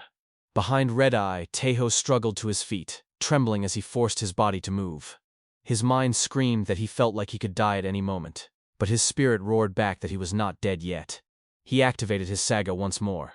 With a powerful kick against the ground, he launched forward like lightning. His blade pierced Red Eye's crotch in a strike so brutal that Rolf froze in shock, as he saw Red Eye's dick cuts in half and flung across the room. Red Eye's eyes and mouth went wide as he screamed in agony. His body trembled uncontrollably and then collapsed to the ground. Rolf wiped the sweat and blood from his face while the warrior who had been slammed earlier finally regained consciousness. Rolf looked at Taeho and muttered that his strike had been a bit much. He told him to put Red Eye out of his misery. Taeho blinked and then nodded in understanding. As he looked down on suffering Red Eye on the ground, he raised his hand and summoned his Saga, apologizing silently as a fellow man. A sudden flash of light blazed above him and Taeho looked up in surprise. Instead of a sword Runefang, a different weapon manifested. Before him appeared Skullbuster, a massive steel hammer. With a roar, Taeho swung it down, smashing Red Eye into the ground with tremendous force. The crash shook the chamber and silence followed. Both Rolf and the other warrior stood frozen in shock. Then the warrior rushed forward toward Taeho and shouted glory to Idun. On the side, Rolf joined in, cheering loudly and praising Idun. Taeho, however, stood frozen, staring at the window of his Saga. It displayed a synchronization rate of 7%. He turned back in surprise, seeing Rolf and the warrior rushing toward him with wide smiles. And with that, the siege of Black Fortress came to an end with a victory for the forces of Valhalla. Later, outside the fortress, a warrior raised a severed head and cried out for the glory of Thor. The crowd roared in unison as cheers echoed through the air. The head belonged to Frostmane, the last surviving Knoll captain, defeated at the hands of Vlaki, a warrior of Thor's army. High above the fortress, a black crow flew in the night sky. Its voice echoed softly, remarking that someone was more interested in Taeho Lee than in Vlaki. It questioned Raskrid, wondering why she would focus on Taeho. That night, the warriors gathered in celebration. A Valkyrie raised a mug of ale high and shouted to her fellow victorious warriors to enjoy the night, for they had earned it. The crowd erupted in cheers. Meanwhile, on top of the fortress wall, Taeho stood gazing silently beyond the horizon. His quiet moment was interrupted by a familiar voice asking how his wounds were. It was Rolf. Taeho looked at him with a tired expression and admitted that he was in great pain. Rolf gave a relieved smile and said that at least he had survived. He confessed that he had panicked when Taeho had been slammed into the ground. From nearby, another voice called out, asking if she could join the. Captain Siri approached with a warm smile and a flask of liquor in her hand. She said the victory was thanks to Taeho's actions that day, and asked if he would drink with her. Rolf blushed at her words and laughed in his usual perverted day. He lifted his mug and said he would be honored. He admitted he had always wanted to. Immediately more warriors gathered, raising them mugs and shouting for Captain Siri to pour drinks for them as well. They fought for her attention with loud voices, calling out that they wanted to drink too. Siri smiled, raised her mug high, and declared her toast for Valhalla. The warriors cheered again, this time roaring for Captain Siri. As the celebration continued, Rolf retold the tale of their journey to the control room, describing each peril they had faced. Taeho sat quietly on the side, watching the warriors as he drank. He thought to himself that he had once believed Siri to be a cold person. But as he looked at her now, he realized that she was capable of showing that kind of expression too. The next day at the Black Fortress, the celebration still had not ended. The Siri warrior unit went wild as the party carried on through the night. On the side, Taeho Lee stood with his mouth open and eyes wide in disbelief before he let out a frustrated yell. Inside his head, he wondered when this endless party would finally end, and what exactly that ridiculous thing in the last scene even was. One drunken warrior stumbled forward with a mischievous grin and told him that he wanted to show him something fun. Another warrior behind him groaned that he was drunk and warned the others that this was not good. They lunged toward him quickly, trying to stop him. They shouted at him that he could not show something like that here unless he wanted to get cancelled. The drunken warrior shouted back at them to shut up. Taeho Lee stood watching in disbelief when suddenly a presence approached. It was Raskrid. She called out loudly to Taeho Lee. His head snapped toward her and shock spread across his face. The warriors around him suddenly stopped their chatter and began to murmur among themselves, questioning why she would appear so late at night. Raskrid announced that Taeho Lee had a visitor. Behind her stood Heda, who waved awkwardly with a worried smile. She greeted him nervously, surprised that everyone was still awake. The warriors erupted in whistles and loud teasing. Some let out long, exaggerated whistles while others simply roared in excitement. Taeho Lee stiffened under the noise and hurriedly urged Heda that they should leave at once. As they walked away together, the warriors continued to tease them with laughter and shouts. They joked that it must be nice to be young, and muttered with jealousy. Then they decided to get back to drinking, but Raskrid cut them off sharply. She told them no, reminding them that the Siri unit had a special mission tomorrow, and she ordered them to go to bed immediately. The next morning the birds chirped as the sun rose. Taeho Lee arrived among the crowd with a yawn, only to be greeted by more teasing from the warriors. They called out that he looked tired and demanded that he come over. They laughed, asking him if he had fun last night. One shouted that he must have had a private lesson with a Valkyrie and demanded that he tell them everything. Taeho's face turned red as he stammered an apology, say that she had asked him to keep it a secret. The warriors roared even louder at his words. One exclaimed that this meant something had definitely happened between them. Taeho quickly denied it, insisting it was nothing like that. Another warrior shouted back that something clearly had happened nonetheless. Suddenly Siri's commanding voice cut through the chatter. She called for attention. The warriors immediately straightened as Siri began to speak. She declared that from this point on they would be departing on a special mission. Their objective was a dwarven mine to the east of the Black Fortress. She explained that after the gnolls had taken over the fortresses, the dwarves sealed the mines and retreated deeper inside. Since then, no word had come from them. Their mission was to head over and investigate the situation. Taeho glanced at Rolf and asked curiously if she truly meant dwarves, the kind of dwarves he was thinking of. Rolf looked confused and answered that of course she meant dwarves, and that dwarves were best known for their beer. He muttered that it had been too long since he had drunk some. Taeho gave him a side look, thinking to himself that Rolf had been drinking beer just last night. Rolf continued without pause, declaring that dwarves were the manliest of races and even their women grew beards. Siri cut them off sharply, reminding them that he was not done speaking. The men turned their focus back to her. She continued, saying that the mines were a good distance away, and in order to reduce travel time they would be using the Black Flash. She turned pale as she said the words, gagging slightly as she covered her mouth before continuing. The warriors erupted in disbelief, shouting that she could not mean the Black Flash. Taeho turned to Rolf, confused, but before he could ask anything, Rolf admitted he had no idea either. Taeho sighed and muttered that he had expected as much. Later, Taeho recalled what happened last night in his quarters when Heda had come to see him. She sat on his bed and told him firmly to keep everything they discussed a secret. Then she added that she had something for him. She stood and reached behind her head. Taeho's heart raced and his face grew red as he watched her closely. Heda pulled out a necklace and handed it to him. She explained that it was a golden apple necklace that would allow him to heal faster while wearing it. Then she pulled out a small pouch. Opening it, she showed him fragments of a golden apple, explaining that they could cure wounds, cleanse poison and curses, and even be used as beauty products. Finally, she stepped closer to him. Placing her hands gently on his head, she kissed his forehead and whispered that the blessings of Idun would be with him. The scene shifted to Taeho finding himself buried in snow after the launch of the Black Flash. Exhausted, he pushed himself up through the snow, muttering in disbelief that he was still alive. As he emerged fully, he looked at the strange contraption that had sent them flying. He admitted that he had known it would be outrageous, but to think that they had actually been loaded into coffins and launched like projectiles left him speechless. Looking around, he saw his fellow warriors still buried in the snow and worried desperately to himself that they might not have survived. His eyes fell on the golden apple necklace Hedda had given him, and he realized it was likely the reason he was still alive. A few moments later, the other warriors finally climbed free and gathered. Together they arrived at the entrance of the dwarven mine. One of them shouted that the gates were open and questioned if the dwarves had already been defeated. Silence filled the air as Ciri stepped forward. She gave the order to head inside. The moment they entered, a warrior muttered nervously about the darkness. He said that he had heard dwarves hated the sun and even rumors that they would turn to stone if touched by sunlight.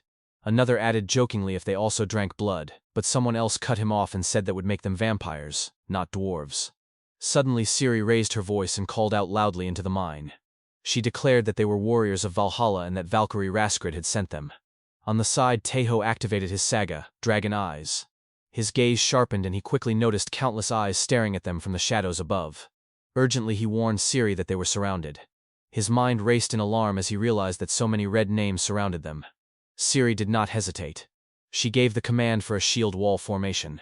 The warriors quickly raised their shields just as thousands of arrows rained down upon them. The storm of arrows battered against the wall of shields without end. One warrior cursed at another beneath the wall, shouting at him to hold his shield better after a shaft pierced through dangerously close. The other apologized quickly, swearing he understood. Finally the hail of arrows ended and silence followed. Ciri, still crouched beneath her shield, turned her head toward Taeho. She asked him if he could use this chance to determine who their enemies were. Taeho nodded and peered carefully through the small gaps, activating his dragon eyes again. His eyes widened as he muttered in disbelief. He began to describe what he saw. He whispered that it was a dwarf. Rolf immediately cut him off in shock, shouting that a dwarf could not be their enemy. Taeho raised his voice to finish his words. What he had seen was not an ordinary dwarf, it was a zombie. Rolf shouted in confusion, asking what a zombie would be doing in a place like this. Taeho's voice grew grim as he explained that they were dwarf zombies. Ciri frowned and scolded Rolf, telling him to let Taeho finish speaking next time. Taeho continued, his voice heavy as he realized the truth. He asked if that meant all of them were already dead. Rolf could not believe what he had just heard and asked Taeho Lee again if he was certain that all of them were zombies. Taeho answered in a low voice that he was sure. He admitted that the darkness made it difficult to see their faces clearly, but despite the small differences in names he was confident that every one of them was a zombie. One of the zombies suddenly stepped forward and raised its bow to pull another arrow. Captain Ciri immediately yelled and gave another order. She shouted that they were about to fire again and commanded her warriors to raise their shields. One of the warriors pointed out the state of their battered defenses and stammered that their shields were full of holes. He said that they would not last and that it was impossible to withstand another rain of arrows like before. Ciri cursed under her breath in frustration. Then a loud growl echoed throughout the mines, a chilling sound that made the warriors look up in dread. One of them muttered nervously if this was how it would all end. Suddenly someone dashed forward toward them, shouting at the top of his lungs for everyone to hear. It was a dwarf. The dwarf was clutching a bottle as he ran. Without hesitation he hurled it into the air. A strip of cloth stuffed into the mouth of the bottle began to burn brightly. The dwarf yelled for everyone to close their eyes. In the next instant the bottle exploded mid-air, filling the chamber with a blinding light that forced the zombies back. The dwarf waved at the warriors and shouted for them to follow him. He pointed at a manhole nearby and ordered them to get inside. The warriors hurried over, but as Rolf tried to squeeze through he groaned that it was too tight and asked if there was no other way. The dwarf snapped back irritably that there was not and told him to hurry up. Without patience the dwarf stomped on Rolf's head and forced him through the opening. After much effort everyone finally managed to get down the hole to safety. When Taeho Lee landed, Captain Ciri quickly counted heads. She declared that everyone was accounted for and told Taeho to follow her. Taeho's eyes widened as he looked around the hidden chamber beneath the mine. He whispered in awe at the sight before him. Later the dwarf explained everything. His expression grew dark as he spoke. He said it was all because of a vampire. The creature had suddenly appeared early the previous morning and in just one day everything had fallen into chaos. The warriors listened carefully as the dwarf continued. If the vampire bit someone and killed them, he explained, that person would rise again as a ghoul, and if a ghoul bit another living being, that victim would also become a ghoul. The dwarf clenched his fist in anger as he said that only 20 or so dwarves remained alive. Captain Ciri asked if there was anything else they should know about this enemy. The dwarf answered grimly. He described the vampire as a large being with a gray body, bald head, and dark eyes. He explained that the creature could extend and retract his claws at will and that he fought more like a physical warrior than a mage. Siri then asked if the dwarf, whose name was Isak, wished to take revenge. She recommended that he hold off for now. She said it would be safer to resupply and return when they were better prepared. Isak, however, shook his head and declared that it could not wait. The dwarves behind him gripped their weapons firmly. Isak explained that something more important than revenge was at stake. He revealed that they had recently discovered Unt within the mines. The warriors' eyes widened in shock at the mention of Unt. Rolf cried out in disbelief and asked if Unt was truly here. Taeho Lee, as usual unfamiliar with such matter, asked curiously what it was. The warriors nearby remained silent, too stunned to give him an answer. Taeho frowned inwardly and thought to himself in frustration that they were always surprised yet never actually knew the details. As they moved deeper through the underground passageways, the warriors began to chatter among themselves. Some said they needed to secure the metal immediately for themselves, while others insisted that they could not let the enemy claim Ut. Their voices rose with excitement over the discovery. Rolf finally snapped at them, demanding that they stop talking in circles and simply explain what it was. Isak answered solemnly, Unt, sometimes called the divine metal, was the toughest metal in existence. It had the unique ability to amplify the power of runes. He explained that even Thor's legendary hammer, Mjolnir, had been crafted using Unt. He declared that they could not allow the enemy to forge a weapon as powerful as that and insisted they must defeat the vampire at once. Isak then raised his hand for silence and ordered them to halt. He pointed ahead and said that they had arrived. He explained that the sacred anvil was located at the top floor of the tower and that was where the Unt had been kept. The vampire was likely there as well. He added that Unt could only be refined using starlight and moonlight. Taeho asked with curiosity how that was possible since they were underground. Isak explained that the top of the tower connected to the surface and that part of the ceiling opened to the sky. Taeho's mind raced. He thought to himself that this was vital information. It was nearly noon and if the vampire was vulnerable to sunlight then this detail could turn the battle in their favor. They opened the heavy door and Captain Siri shouted in a commanding voice that they would break through as swiftly as possible. She ordered everyone to charge. Inside the chamber, zombie dwarves were busy drinking and gambling. They turned their heads at the sound of the door. They pauses for a moment as they watched the warriors and dwarves enter, then chaos erupted. The warriors of Valhalla and the dwarves clashed violently with the undead. Siri led the charge with Taeho and Rolf at her side as the zombie dwarves rushed forward in response. She gave another order, commanding the warriors to bring their shields to the front. The warriors blocked the assault while Siri called upon the dwarf warriors. She told them it was their turn. The dwarves raised their glowing weapons and spun with deadly precision. Their leader shouted the name of their technique, Tornado. They whirled around, their strikes cutting down the zombie dwarves in their path. Siri looked at Taeho and shouted that it was time to move. Taeho responded quickly with a firm yes, and followed her forward. The battle raged behind them as warriors cried out to fire and to push the enemy back. Isak stepped into the front line with a grim grin. He hefted his massive cannon-like weapon and apologized aloud to his former comrades before pulling the trigger. The shot exploded with a thunderous bang and fire tore through the building, shaking the walls with its force. Meanwhile Taeho, Rolf, and Siri rushed toward the chamber of the sacred anvil. Isak caught up with them at the heavy doors and announced that the sacred anvil lay beyond. He urged them to head inside. The doors creaked open slowly. In the center of the chamber stood a small chest. Isak gasped in recognition and declared that it was the Unt. He then asked in confusion where the vampire was. Taeho's eyes sharpened as he looked up and shouted that the creature was on the ceiling. Everyone raised their eyes and saw the vampire hanging upside down. Rolf immediately lifted his crossbow and yelled that they would strike him with arrows. He ordered the warriors with bows to prepare. Taeho stared at the vampire and thought silently to himself. The monster was smaller than the giant gnoll they had fought before, but its presence felt far more menacing. His dragon eyes revealed its name and the word boss. Stragos. Rolf gave the order to aim. Then he shouted to fire, but before the warriors could release their arrows, Stragos vanished in an instant. Rolf and two other warriors cried out as they were struck down by the vampire's sudden attack. Taeho's eyes widened in shock and fear. He froze and whispered in disbelief. Then Stragos appeared right next to him, his claws poised against Taeho's neck. The vampire leaned close and spoke with a voice like ice. He asked how the fools had managed to enter this place and declared that the treasure belonged to him alone. Taeho stood paralyzed, his mind racing in terror.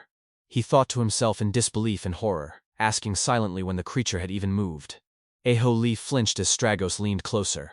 In a chilling voice the vampire told him not to move. His claw pressed against Taeho's neck and scratched it, drawing a small line of blood that dripped down.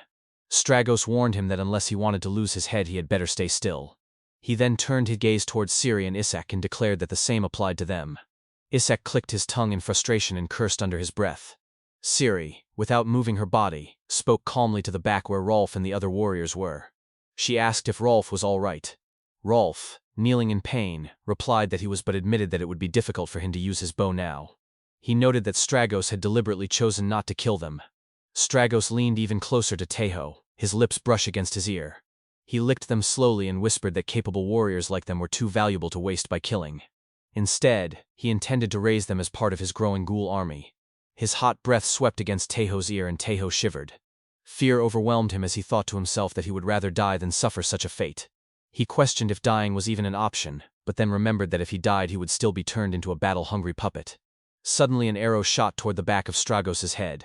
The vampire turned sharply and caught the arrow in his hand before it could strike. He smirked and demanded to know if they dared resist him. The attack had been fired by Siri, who stood ready with her crossbow. Isaac looked at her and then back at Stragos with a firm expression. With full resolve he declared that he would rather die fighting than live as the vampire's mindless lapdog. He fired his cannon and the weapon roared, engulfing Stragos in violent flames. Stragos staggered for a moment, then burst into mocking laughter. He shouted that such flames were pathetic, that they were nothing to him. With a wide grin he leapt forward at Isaac. Siri reacted instantly, ordering her men to form a shield wall to protect him. 3 warriors stepped forward and raised their shields over Isaac. Stragos landed with such immense force that the ground cracked beneath him. The shockwave hurled Siri, Isaac, and the other warriors across the chamber. From the side, 3 dwarves shouted out their special technique. The 3 musketeers' tornado attack. They spun violently with their weapons, charging Stragos together. Their blades cut into him again and again, but Stragos stood unfazed. He laughed coldly and said that their strikes barely tickled. Still, the dwarves pressed forward with everything they had, slowly forcing Stragos back toward the middle of the chamber. On the other side, Tejo finally regained control of his body. He approached a lever and gripped it tightly. His eyes locked on the ongoing battle as he thought to himself that it was working. Just a little further and it would be enough. He waited for the perfect moment, then slammed the lever down. Above, the ceiling slowly began to open. Sunlight crept in and poured into the chamber. The rays touched Stragos and his skin immediately hissed. He screamed in pain as his body sizzled and began to burn. Tejo broke the lever after pulling it, muttering that he would make sure the vampire could not close it again. Stragos collapsed to his knees, writhing as his body smoked and hissed. The warriors and dwarves gathered in front of him. Rolf asked aloud what they should do now. He turned to Tejo and asked if he knew how to kill a vampire. Tejo thought carefully before answering that he was not sure. Perhaps stabbing him in the heart with a stake, or simply waiting until the sunlight destroyed him completely. His eyes widened as he noticed something. He shouted a warning that Stragos was casting a spell. Everyone looked up and saw the sunlight beginning to dim. Dark clouds gathered overhead and blocked the rays. The warriors cried out in alarm that he had summoned a dark cloud. They rushed forward, raising their weapons, and shouted to kill him quickly. All of them struck at once, but before their blades could land, Stragos's body exploded into thousands of bats that scattered in every direction. Tejo shouted in frustration that they were too late. The swarm of bats gathered at the center of the chamber, clumping together as their forms twisted into something new. A monstrous bat-like creature emerged, its body larger and more grotesque than before. This was Burgot, Stragos's second phase. Burgot snarled from above and promised that he would not let his guard down again. He vowed to ensure they never touched him. His throat began to glow. Tejo spotted it and quickly warned everyone that the creature was about to spit something out. Burgot unleashed a massive glob of spit and Tejo yelled for everyone to scatter. They all ran, but Pong Warrior paused in curiosity, staring at the attack. The spit struck him directly and his body melted instantly, leaving only bones behind. Burgot continued spitting down at them and laughed cruelly, mocking them as pathetic heroes. He taunted them, asking how long they thought they could run. His spit fell again and again, coating the battlefield. Tejo and Rolf ran side by side, dodging and panting. Tejo cursed that the entire floor was turning poisonous. Rolf shouted back that they were running out of places to escape to. Tejo gritted his teeth and activated his Saga. Runefang appeared in his hands. He told himself that they could not keep running like that. He kicked off the ground and soared upward toward Burgot. The monstrous bat roared and mocked him, calling him a fool for daring to approach head-on. Burgot spit at him, but Tejo kicked through the air, twisting and dodging every glob. his eyes locked on the beast until he was directly in front of it. Suddenly his body vanished from sight, leaving only an afterimage. He reappeared behind Burgat. The monster gasped in surprise and muttered in disbelief that it was an afterimage. Taeho shouted as he slashed down with Runefang. The blade struck Burgat's back, but instead of cutting, the sword snapped cleanly in half. Taeho's eyes widened in shock. Burgat turned his head with a grin and told him that it was unfortunate. A sword like that could never pierce his skin. Taeho could hardly process what had just happened. In the confusion, he stumbled and landed on Burgat's massive shoulder. He grabbed onto the creature's ear and sat firmly there. Burgat flinched and roared in anger. He flapped his wings violently and demanded to know what Taeho thought he was doing. Taeho answered awkwardly that it was inertia, that he had not meant to. Burgat screamed again for him to get off immediately. Taeho replied in an innocent voice that he would like to, but pointed out that they were so high in the air. Burgat growled in frustration, then calmed himself. He told Taeho that if that was the case, he would simply drop him to the ground so they could continue the fight there. Taeho hesitated, then agreed, saying the vampire seemed surprisingly reasonable. Burgat smirked inwardly. In his thoughts, he called Taeho a fool. He planned to slam him into the ground and reduce him to minced meat. He tucked his wings and dived at full speed toward the floor. As they plunged downward, a sudden glow appeared in front of Taeho. He gasped in surprise. Burgat snarled in annoyance and demanded to know what it was. Mao. Taeho's eyes widened as he recognized the light. He thought to himself in disbelief that a new saga had awakened at a time like this. Burgat grew visibly annoyed, flapping his massive wings repeatedly as he roared at Taeho Lee to stop whatever he was doing. He warned him not to try anything foolish. Taeho Lee, however, ignored the threat and spoke casually. He told Burgat to stay still because he could not focus properly like this. Burgat snapped in outrage, calling him arrogant, but before he could finish speaking, a surge of blue light erupted in front of Taeho Lee. Taeho was shocked, but then he remembered something from his knowledge. He recalled that this was an ability belonging to Karstaded, the Dragon Knight. Regardless of whether the beast was a griffin, a wyvern, or even a mighty dragon, any flying creature could become his mount. The name of Taeho Lee's new saga was clear to him. It was called Saga, He Who Commands the Dragons. When it activated, Burgat's grotesque and monstrous form suddenly shifted. His body fluffed and twisted until he turned into a chubby and harmless-looking bat. Taeho Lee immediately took command of his new mount. He ordered Burgat to take him down slowly. The bat flapped its wings cutely, lowering him toward the ground. The surviving warriors stared up in disbelief, watching this transformation. Isak, unsure of what to make of it, muttered that it looked cuter than before. Once they landed safely, Taeho Lee complimented Burgat, calling him a good bat and praising its work. Siri, Rolf, and Isak stood silently, confused by what they were seeing. Rolf asked what they should do there, but neither Siri nor Isak had an answer. Meanwhile, the other warriors and dwarves began to approach the cute bat. They admired its new appearance, petting it with fascination while one of them helped Taeho Lee dismount. They all murmured about how soft and gentle it felt. Siri watched from a distance, hesitant at first, but then her face turned red. Unable to resist, she too walked up to the creature and began petting it. Suddenly, the cute bat trembled violently. Taeho Lee immediately noticed the change and flinched. Before anyone could react, Burgat began to turn back to its original form. His body stretched and twisted back into his grotesque, monstrous form. With a furious roar, he shouted at them, accusing them of mocking him. He swore that he would show no mercy and promised to devour them slowly. Everyone was shocked. Rolf cried out that Burgat had broken free. Siri quickly regained her composure and shouted for everyone to prepare for battle. Taeho Lee realized that his saga was not yet complete,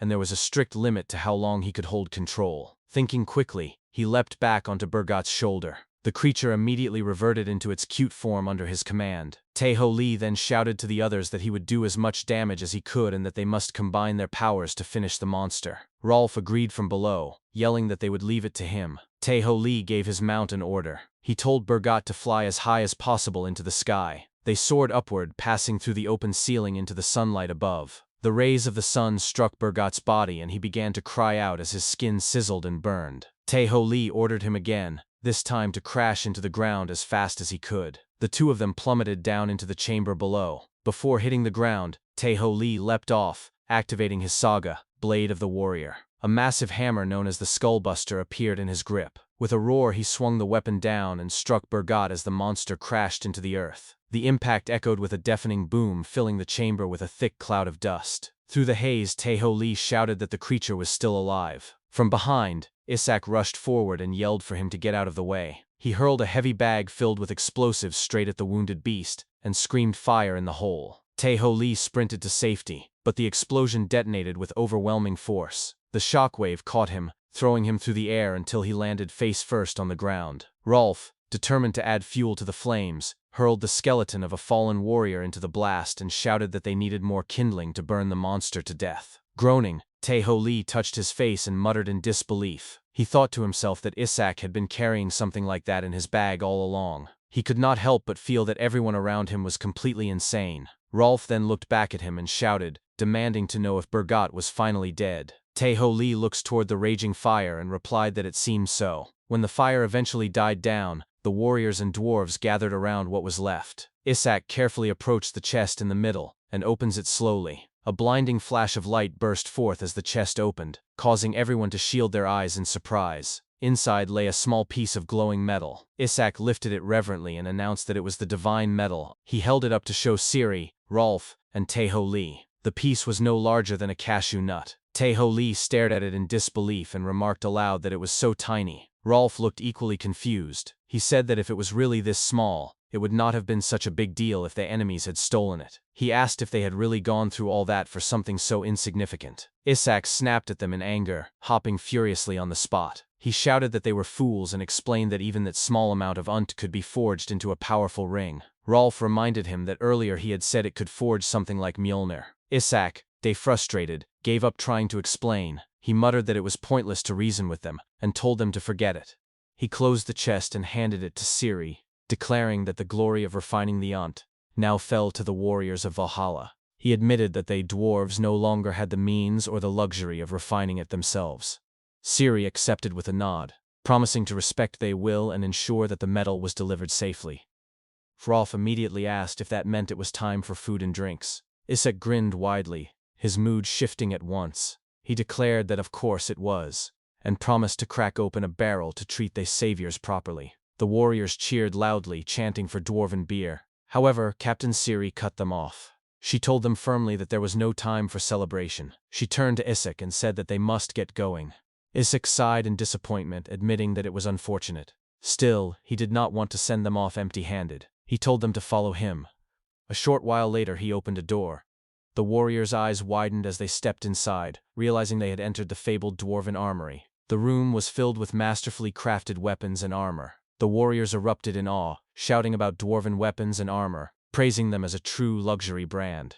Tae-ho-lee stood quietly at the side, watching the others as they eagerly picked their gear. Isak noticed him and called out, telling him not to stand there but to pick Kun for himself. Tae-ho-lee hesitated at first, but then nodded and said he would. He activated his Saga, Dragon Eyes, wondering if scanning the items would reveal something. His vision shifted and certain weapons began to glow faintly. He realized that these were the true gifts prepared for them. Then his gaze locked onto a single item. His eyes widened and he thought to himself that this was the one. Later, outside the dwarven mines, the surviving dwarves stood together to see off the warriors of Valhalla. They tapped their chests in unison. Isak thanked them once more, speaking solemnly. He said they had avenged their fallen brothers. Turning to Tae-ho-lee, he told him that he had good eyes. Tae-ho-lee touched the cloak he had chosen, thinking quietly that the Hawkwing cloak had been the only blue item in the armory. He said aloud that he could tell it was light and sturdy, but asked if it had some kind of special ability. Isak nodded and explained that it required a spell to activate. He offered to teach Tae-ho-lee how to use it and mentioned that in fact the cloak could probably be used to return to their fortress. Tae-ho-lee blinked in surprise and asked aloud if that was true. Later that day, under the bright sun, a hawk soared across the sky. It was Tae-ho-lee, transformed by the power of the cloak. He laughed joyfully, declaring that it was amazing.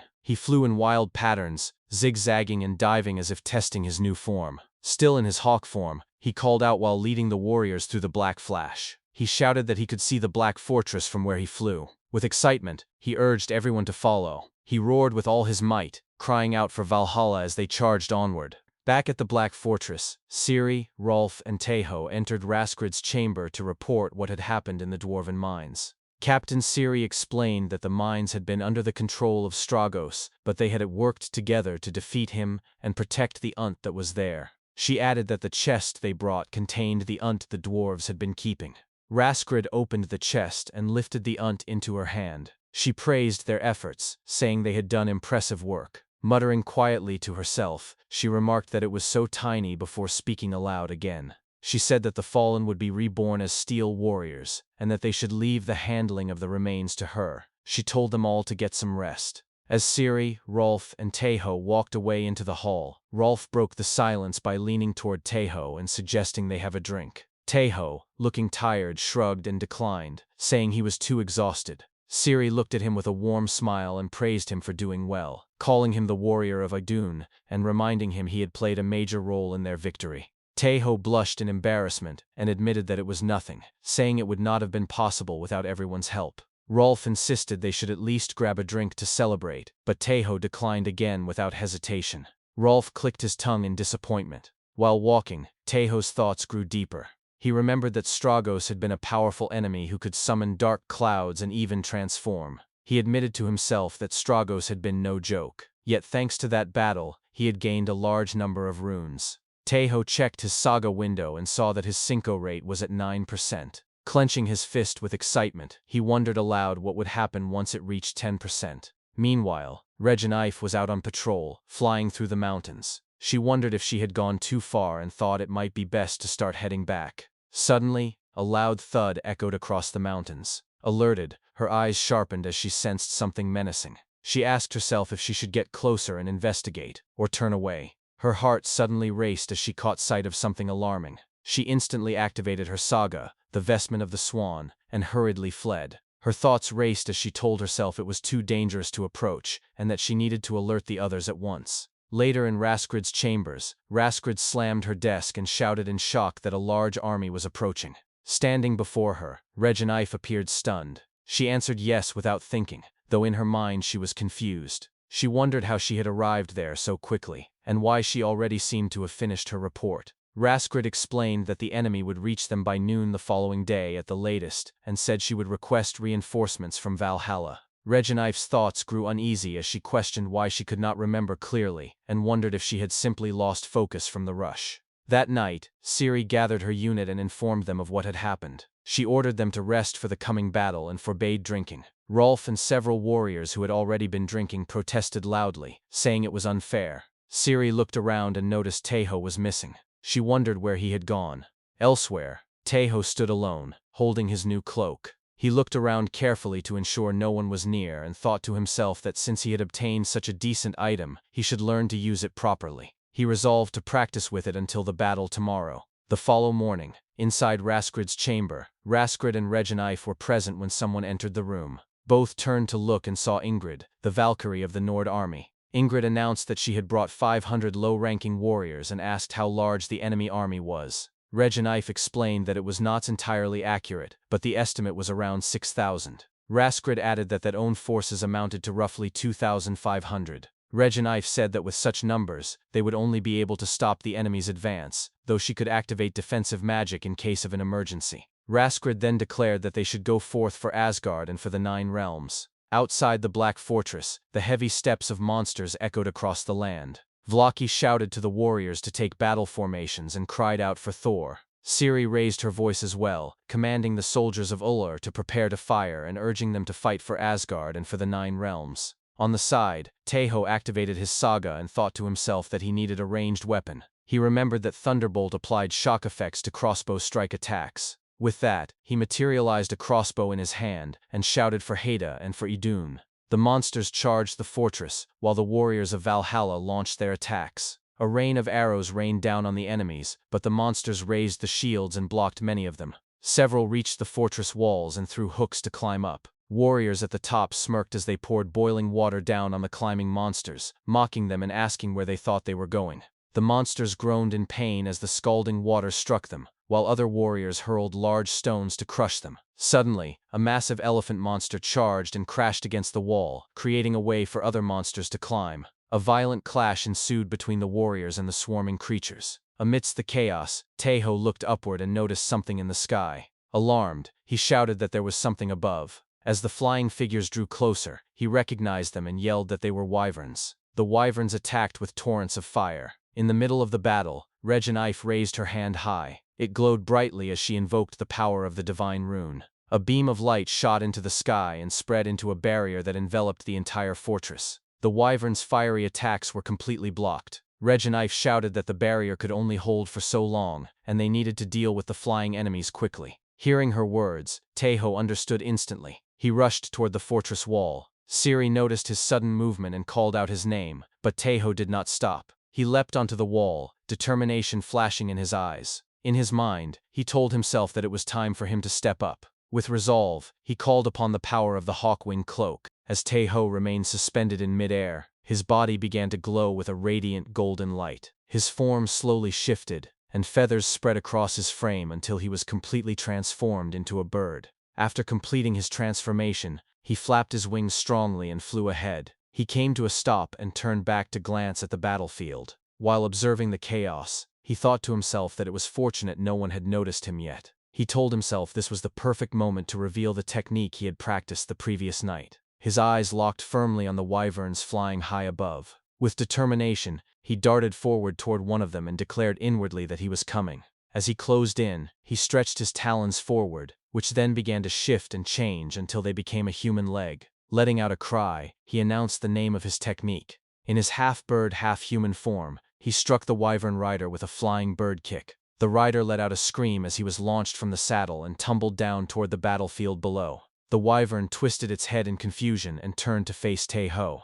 At that very moment, Taeho shifted back into his full human form and landed firmly on the back of the beast. With satisfaction, he announced that the mission was complete. A grin formed on his face as he declared that the wyvern now belonged to him. Taeho pulled on the saddle and activated his Saga, the power of he who commands the dragons. He then raised his right hand high into the air and called upon another Saga, the weapon of the Dragon Knight. His voice rang out as he demanded a spear. A weapon materialized before him, but as he laid eyes on it, his expression fell. Instead of a weapon of grandeur and power, a bamboo spear appeared in his grasp. Shock crossed his face as he muttered in disbelief. He questioned aloud why it was a bamboo spear, but he quickly shook off his disappointment. He told himself it would have to do. Taeho then gave a command to the wyvern. With a deep growl, the beast opened its mouth and charged up a blast of fire. Its glowing throat lit the skies before it released a torrent of flames that engulfed several wyverns in its path, sending them crashing down to the earth. Taeho pointed toward the next target and shouted another command. The wyvern obeyed instantly. Taeho tightened his grip on the bamboo spear and with incredible speed, rushed forward. He attacked the remaining wyverns in swift succession, each strike precise and devastating. One by one, the enemies fell from the sky. The warriors on the ground, still fighting the monsters, erupted into cheers as they witnessed his feats. Their voices rang across the battlefield as they shouted encouragement for the warrior of Idun. They praised his name and screamed for him to keep fighting, their chants growing louder with each passing moment. On the side, Reginif stood with both arms raised as she struggled to maintain the barrier. Her eyes widened in disbelief as she watched Taeho's victory. In astonishment, she remarked that he had taken down all those wyverns on his own.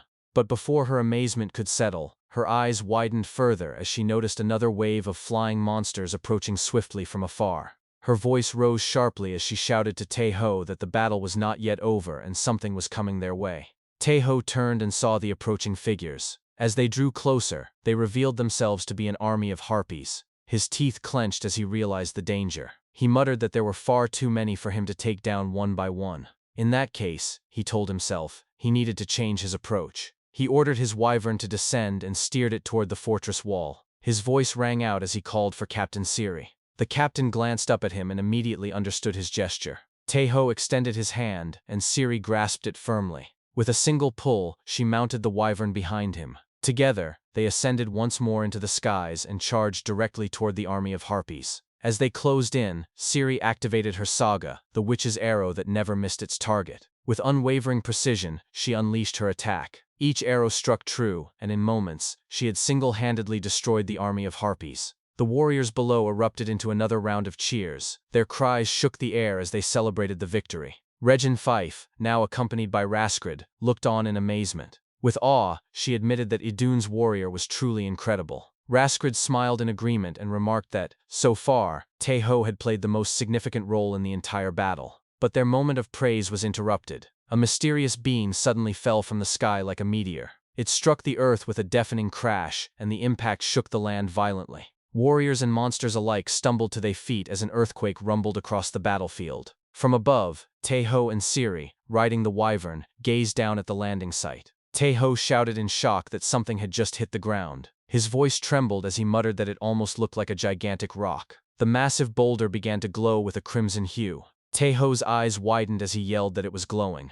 A moment later, the giant rock shattered into countless pieces. From its fragments, a monstrous creature began to emerge. Its glowing eyes turned directly toward the black fortress. The creature reached out and grabbed a rope tied to another massive stone. Each of its steps shook the ground as it advanced. From above, both Taeho and Siri's eyes widened in shock. Taeho muttered in disbelief and fear that the creature was massive. The monstrous figure revealed itself. It was the giant Heiken, warrior of Utgard and servant of Loki. The warriors at the fortress walls pointed in terror. Their voices quaked as they shouted that it was enormous and questioned how they could possibly fight such a thing. The giant towered above them and continued to approach the fortress with heavy footsteps. As Taeho and Siri watched the giant advance, Siri urged Taeho to return at once. She told him to put her down where Rolf and the others were waiting. Taeho immediately responded with respect and agreement. By then, the giant had reached the black fortress. He raised his massive stone high into the air and prepared his strike. On the ground, Reginif braced herself as she focused on controlling the barrier. With trembling determination, she called upon Odin for strength and invoked the power of the divine rune. The giant then slammed his colossal rock down upon the barrier. A deafening boom echoed across the land, and the warriors inside were thrown upward by the sheer impact. Reginif struggled as her expression crumbled and her body trembled under the pressure. The giant lifted the stone again and roared with fury before slamming it once more onto the barrier. Cracks spread across the shimmering shield as Reginif barely held on. Behind her, Raskrid cried out that they must restore the barrier. She lifted her hands and began reinforcing it while glancing at Reginif to ask if she was all right. Reginif stammered that she was, but admitted the barrier would not last much longer at this rate. Raskrid's expression grew grim as she pointed out that the lowest-ranking warriors stood no chance against the massive creature. The giant raised its massive stone again. As Raskrid looked up at the giant preparing another attack, she muttered that if only they could use the true power of the Valkyries, then perhaps they could stand against it. Raskrid lifted her eyes toward the heavens and screamed aloud, calling out to Odin. She cried that the lowest-ranking warriors were no match for the monstrous foe they faced. Her desperate plea was drowned out as the giant Heiken struck the barrier again with tremendous force. Ingrid and Reginif struggled to hold their ground, their bodies trembling as the barrier shuddered under the giant's blows. Raskrid screamed once more, her voice echoing across the battlefield, begging Odin to allow them to fight. Above them, Odin's crow circled ominously over the black fortress. Raskrid raised her voice again, pleading for the seal placed upon them to be lifted. The crow suddenly halted in the air. Its wings beat slowly as it hovered. A cold and detached voice entered the Valkyrie's minds. It denied her request. Their faces darkened with frustration and despair as Odin's voice continued. He reminded them that this was only a test. He declared that only warriors strong enough to endure such trials were worthy of entering Valhalla. Then a presence surged forward from among the warriors. A man stepped out, radiating overwhelming strength and resolve. It was Vlaki. He raised his weapon high above his head and roared to his comrades, urging them to follow him into battle.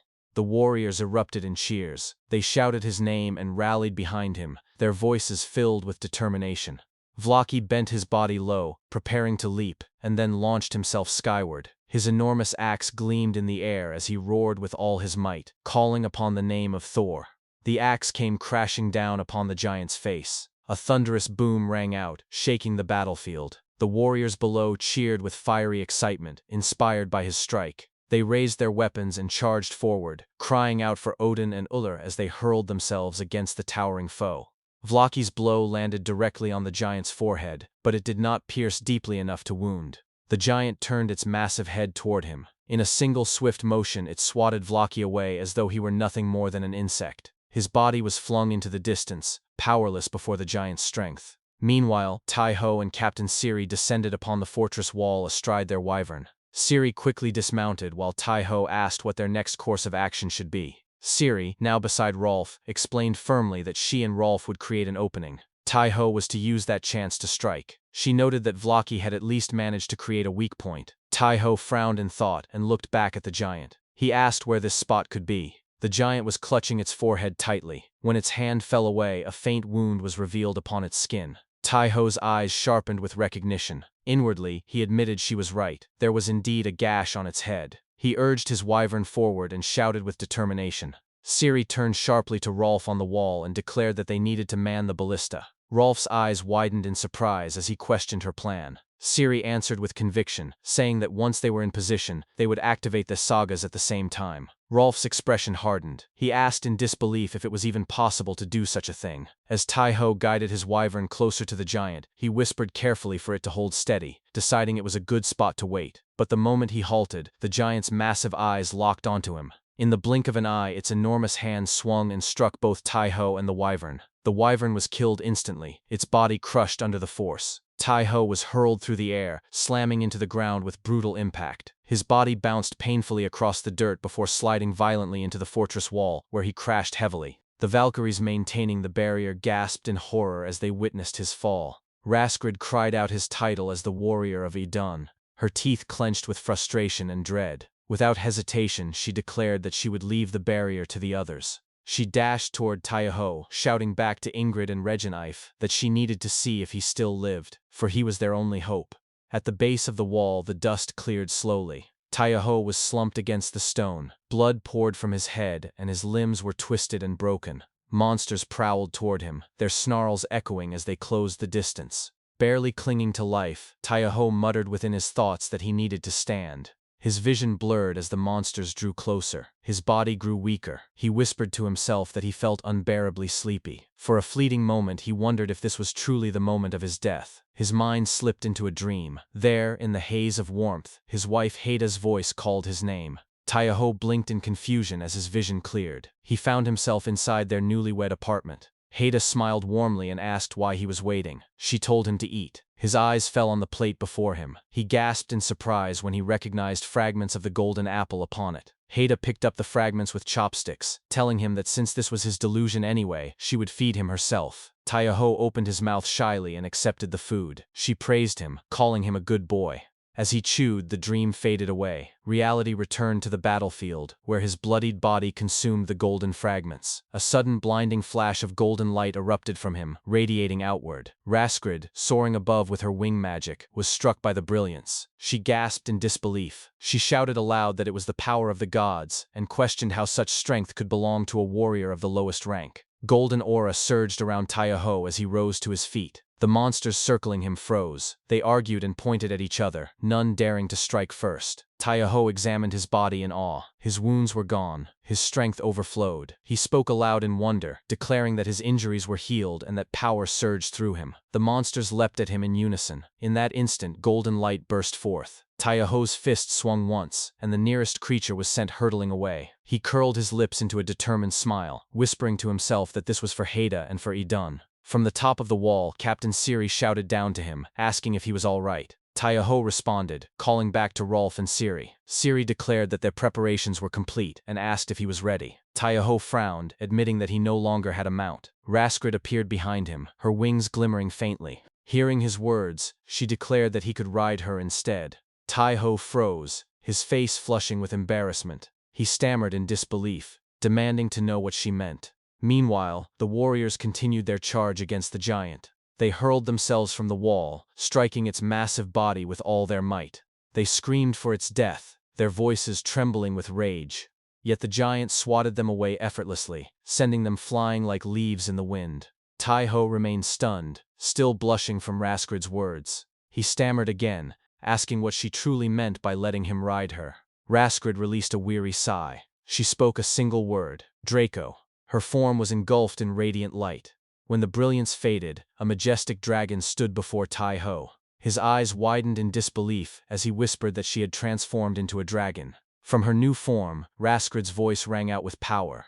She admitted that she had begun to understand why Odin had forbidden them from intervening directly. She confessed that the strength of the warriors had surpassed her expectations. She declared that the battle belonged to them and urged Tai-Ho to seize victory with his own hands. Raskrid called out to Tai-Ho and ordered him to get on her dragon form. She reminded him that the others were buying him time and told him this was his chance. Tai-Ho carefully climbed onto her back and spoke politely, excusing himself. Raskrid simply told him to hang on tight before taking flight. From the fortress wall, Captain Siri saw Raskrid and Tai-Ho make their move. She immediately gave the order to Rolf beside her. She shouted his name and commanded him to prepare. Rolf replied with enthusiasm that he understood. Siri grabbed hold of the ballista while Rolf steadied himself on her back, gripping her shoulder. Together, they shouted the invocation of their combined saga. On the battlefield below, directly beneath the massive giant, Vlaki stood with blood dripping from his head. With a furious scream, he called out the name of Thor. In that moment, he activated his saga, proclaiming himself the son of a god. At the same time, Siri and Rolf invoked their combined saga, calling forth the power of the witch's arrow and the hunter's arrow, a fusion of abilities that never missed its target and ended with a devastating explosion. High above, Raskrid and Taiho approached the giant at immense speed. On the ground, Vlaki and Siri's combined attacks struck the creature. The giant let out a deep growl as it was hit, then collapsed to the ground with a thunderous crash that shook the earth. As the dust swirled, Raskrid and Taiho dived toward the fallen giant. Taiho gripped his bamboo spear firmly. Raskrid shouted to him that it was the moment to strike. Taiho muttered to himself that he would put everything he had into this unattack. He then activated his saga, calling forth the power to cut through his enemies like a tempest. In a blinding instant, Taiho hurled himself at the giant and struck its face with all his might. A deafening boom echoed through the battlefield. When the clouds of dust finally cleared, the giant's head had been shattered into pieces. Later, the warriors gathered in the banquet hall to celebrate their victory. They drank, ate, laughed, and filled the hall with cheers. In the midst of the celebration, Reginaive stepped onto the stage. She raised her cup high and called out to the warriors, praising their courage and declaring her honor to be among them that day. The warriors roared in unison, praising the Valkyries and Reginaive. Reginaive continued her speech, joking that she hoped they could forgive her for not filling their cups personally that night. She explained that if she had done so, they would still be waiting for their first drink. She then raised her hand and declared that for the two warriors who had played the most significant roles in the battle, her sister Raskrid, the Ice Princess, would pour their drinks. The hall erupted once more with chants of Raskrid's name, calling her the Ice Princess. On the side, Raskrid stood holding a bottle of liquor. Her face was visibly annoyed by Reginaive's sudden announcement, and she muttered under her breath that she wanted to beat them all up. Still, she cleared her throat, stepped into the center of the stage, and called out the first name. She summoned Vlaki, the warrior of Thor's army. Vlaki stood from his seat and walked toward the stage with his mug. The warriors cheered loudly, calling him the one-man army, the invincible warrior, and the son of a god. Raskrid then called for the second name. She summoned Taiho Lee, the warrior of Idun's army. Taiho rose from his seat and walked toward the stage. As he did, the warriors erupted again, filling the hall with cheers. They shouted that he was the man visited by a Valkyrie, the man who rode upon a Valkyrie. Whistles and laughter filled the air. Raskrid's irritation only grew at their remarks. Ingrid, standing next to her, spoke clearly to the hall. She announced that for their brave efforts on the battlefield, both men had been promoted to low-rank warriors. Taiho was shocked at the declaration and muttered to himself in disbelief. He wondered aloud if that meant he was now at the same rank as Bjorn. The crowd erupted again in wild cheers. Reginaive raised her cup once more, her smile joyful as she called for everyone to drink and celebrate their victory. The hall answered with a thunderous roar of approval. On the stage, Vlaki smiled broadly as he clinked his mug against Taiho's. Taiho, overwhelmed, looked around at the cheering warriors. His face turned red as he listened to their shouts and laughter. He muttered quietly to himself that the feeling was amazing. The warriors began chanting for him to drink. They shouted in unison for him to chug his liquor. Embarrassed but determined, Taiho raised his cup and downed it in one go. The warriors roared once more, calling him a true man. Amid the celebration, a cloaked man stood at the back, silently observing Taiho. Speaking into the shadows to someone unseen, he repeated Taiho's name with interest. He remarked that he was told a low-rank warrior had used the power of the gods. Though he admitted it was impressive, he scoffed that even his children could achieve the same. The figure he addressed appeared as the silhouette of a woman. She remained silent. The cloaked man smirked and agreed to help but this once, since it was her request. With that, he left the banquet hall. A week later, on a bright sunny day, Taiho was sleeping peacefully in his lodging for low-rank warriors. Suddenly, a loud bang from outside jolted him awake. He rushed out in alarm and shouted in confusion. A thunderous sound vibrated through the air. A cloaked man appeared outside his lodging, lightning crackling violently around him. Taiho's eyes widened as he noticed the lightning was strangely isolated to just that spot. He wondered to himself if this was some kind of trick, even comparing it in his thoughts to the Truman Show. Gathering his courage, he called out and asked who the man was. The cloaked man's voice was commanding as he confirmed Taiho's name. He listed Taiho's achievements, saying he had defeated 2 Knoll captains and even a giant. He acknowledged that the other warriors saw Taiho as a hero. Then he grabbed the edge of his cloak and threw it aside, revealing himself. He declared coldly that these were accomplishments his sons could achieve in their sleep. Taeho's gaze was drawn to the man's sword. Sweat trickled down his face as he activated his Saga, Dragon's Eye. Inwardly, he admitted to himself that the man's power was terrifying. He was stronger even than a Valkyrie. The man introduced himself as Ragnar Lothbrok. With a smirk, Ragnar told Taeho that he was there to fight and ordered him to come at him with everything he had. Taeho raised his arms nervously and said he had no reason to fight. He admitted he did not even know Ragnar and explained he did not want to fight without cause. Ragnar paused at his words, appearing thoughtful. Then, with a cold grin, he said a reason was pointless when Taeho would be dead soon anyway. Taeho shuddered at the chilling words. Not long after, the two stood face to face. Taeho activated his Saga, summoning a sword into his hand. He glared at Ragnar, who continued to smirk back at him. Taeho lunged forward, activating his Saga once more, cutting through his enemies like a tempest. But Ragnar blocked the strike easily. Taeho attacked again and again, but Ragnar blocked each blow effortlessly, his smirk never fading. Taeho grew frustrated at his attacks being useless. He thought bitterly to himself that Ragnar fought as if using an auto parry. Determined, he decided to attack from behind. He vanished from Ragnar's sight and reappeared at his back, but Ragnar kicked him hard in the gut without even turning. Taeho flew backward, crashing into a tree and groaning in pain. Ragnar stood still, watching him coldly. Taeho coughed heavily, struggling to catch his breath. He admitted to himself that Ragnar's power was overwhelming. If not for Idun's blessing, he would have died instantly. Ragnar began to walk toward him. He spoke calmly, saying that warriors who died in battle became steel warriors. If they died again after that, they would go to the true resting place of warriors. He raised his sword and told Taeho not to be too sad if he died.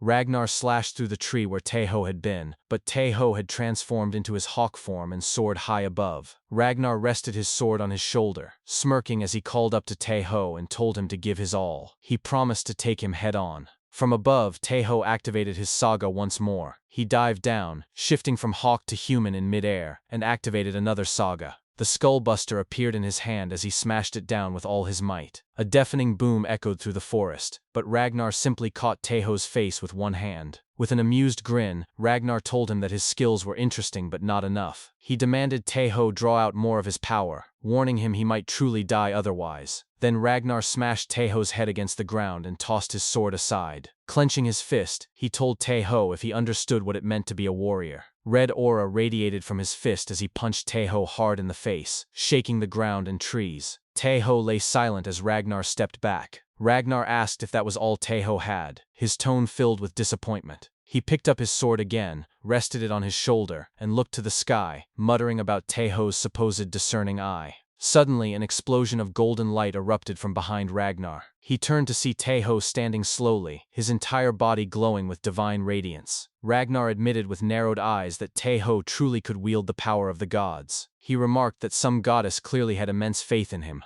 Yet before Ragnar could finish his warning, Taeho's power burned out. The light faded instantly, and Taeho collapsed unconscious to the ground. Ragnar sighed and said that was exactly what he had expected to happen. Later, Taeho woke in his bed with Haida calling his name, her expression full of worry. Taeho flinched and shot upright in shock, shouting when he saw her so close. His face reddened as she explained that she had been worried since he had been asleep for so long. Taeho groaned in frustration, complaining that some lunatic had attacked him in his home for no reason, and that he had nearly died.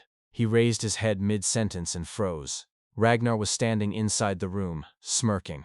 Ragnar asked why Taeho had suddenly stopped talking. Taeho's eyes widened, his mouth hanging open as sweat formed on his brow. He screamed in alarm, demanding to know why Ragnar was there. Hedda intervened with a smile. She introduced Ragnar as his new teacher. Taeho was shocked and asked why, insisting he already had Hedda. Ragnar dismissed the idea, saying no one had agreed to teach him. Hedda shouted at both men to quiet down and stop bickering. After some time, both Ragnar and Taeho calmed down. Hedda sat by Taeho's bed and explained with a warm smile that she could not handle everything by herself. She had pulled many strings to bring Ragnar there. Ragnar added that while a low-rank warrior wielding divine power was impressive, all of his children had managed that much. He admitted that if this was Taeho's limit, he would be disappointed. Hedda stood proudly and insisted Taeho would prove Ragnar wrong. She declared he would beg to be Taeho's teacher. She turned back to Taeho and asked him to show Ragnar his Saga. Taiho agreed reluctantly, saying he would trust Ragnar only because Hedda trusted him. Hedda smiled in relief and handed him a magic item, a steel feather that allowed another person to view a saga. She asked if he remembered how to use it. Taiho assured her that he did. Ragnar, standing to the side, muttered inwardly that he wanted to see for himself what was so special about this warrior. Taiho activated the item. The saga displayed his achievements in full view. It revealed that Taiho had been a 2-time World's MVP, a 3-time World's Champion, had captured Fortress Magino, defeated Gria the Orc Warlord, defeated the Blue Tin-Scale Dragon, conquered the Giant Hollow, rescued Princess Emerald, and even defeated the Demon Lord. Ragnar froze, his eyes and mouth opened wide in disbelief. Sweat ran down his face as he stammered in shock. He demanded to know what Taiho really was. Taiho only looked back silently. Ragnar's expression shifted quickly to politeness. He hesitated and asked what he should even call him, stumbling over his words. On the side, Hedda chuckled proudly. She turned to Ragnar and asked what he thought now. She posed the question of how strong Taiho would become if he completed his saga. Ragnar looked at her for a long moment before finally answering that Taiho would be at least as strong as Sigurd. Taiho, confused, asked who Sigurd was. Hedda explained that Sigurd was one of the greatest warriors in Valhalla. Then she turned back to Ragnar and asked another question. She wanted to know how strong Taiho could become at most. Ragnar remained silent for a long time, avoiding the question. At last, he simply wrapped his arm around Taiho's shoulders and asked if all he needed to do was teach him. Hedda smiled warmly and told him not to repeat what he had done that day, saying it was too much. Ragnar replied that she could not baby Taiho either. She insisted she would leave it to him, and Ragnar casually agreed. Later, as Hede walked Ragnar out of Taiho's home, Ragnar admitted that Taiho's saga was unbelievable. He confessed he had not thought such a thing was even possible. Then he looked at Hede with a grin and told her not to worry about the lessons. He promised that training Taiho would be a lot of fun. Before they parted ways, Heda stopped him and reminded him that he had not answered her final question. She asked again how strong Taiho could become at most. Ragnar looked at her silently for a moment, then turned his gaze upward toward the sky. After some time had passed, Ciri gathered her unit. She stood in front of them, her sharp eyes scanning the faces of the warriors. When her gaze landed on Rolf, she gave him a small smile and told him it was good to see him again, now that he had finally become a low-rank warrior. Rolf tapped his chest proudly and said it was all thanks to her. Ciri asked if everyone had assembled, and Rolf replied that they were still waiting for one more member. Before she could respond, someone approached the group. Rolf turned and gestured at the newcomer with a grin. He said that it was Taiho. Taiho waved at them with a warm smile and greeted Captain Ciri and Rolf. It had been a while. The other warriors immediately surrounded him with bright eyes and admiration, their voices overlapping as they spoke with excitement. They told him they had heard about how he rode on a Valkyrie and how a Valkyrie had even visited him personally. They exclaimed how amazing it was and said it was an honor to meet him. Taiho looked flustered by the sudden praise. He glanced at Ciri with an embarrassed expression and muttered her title softly as if asking for help. Rolf only gave him a thumbs up with a grin. Ciri explained that they had also mentioned how he brought down a giant, but before she could finish, another voice cut across the group. A Valkyrie strode up to them, radiating authority. She introduced herself as Valkyrie Gander and announced that she would be leading the expedition today. She declared that the small party consisted of low-rank warriors from the armies of Uller and Idum. Her tone sharpened as she warned them not to let their guard down, because there was no guarantee this would be an easy mission. The warriors protested loudly, shouting about how unfair it was that they never got any easy missions. Some of them booed in frustration. Gander smirked at their complaints and told them they should not expect to play around just because they were low ranks. Taiho silently observed them and thought that the people from Uller's faction seemed pretty laid back and carefree. Gander clapped her hands to regain their attention and announced that she would explain the mission details once they reached their destination. She asked if there were any questions. Rolf raised his hand and asked where they were headed. Gander paused for a moment, then her voice dropped into a chilling tone as she said they were going to a place of unending night. She named it the land of the Dark Elves, Svartalfheim. Taiho's eyes widened slightly at the name. He whispered to himself in disbelief, wondering about the Dark Elves. The warriors entered Svartalfheim through a shimmering portal. As Taiho stepped through, he observed the surroundings with awe. The branches of ancient gray trees extended and intertwined high above, forming a tangled ceiling that completely blocked out the sky. It was dark despite being the middle of the day, and the damp air clung heavily to his skin. He muttered quietly that so this was where the Dark Elves lived. Once everyone had gathered, Gander faced them and began her briefing. She told them their mission was to slay a monster. She explained that a member of a dark elf family who supplied Valhalla with medicinal herbs had accidentally awakened a hibernating basilisk. Ciri's eyes widened in shock. She asked if Gondor meant the king of the snakes. Gondor confirmed it. She added that they had been granted special permission to ride the White Silence to help them move quickly through the land.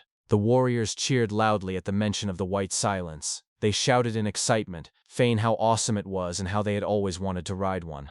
Taeho looked doubtful. He turned to Captain Ciri and quietly asked what the White Silence was. Ciri smiled faintly and told him they were impressive beasts, and he would understand once he saw them.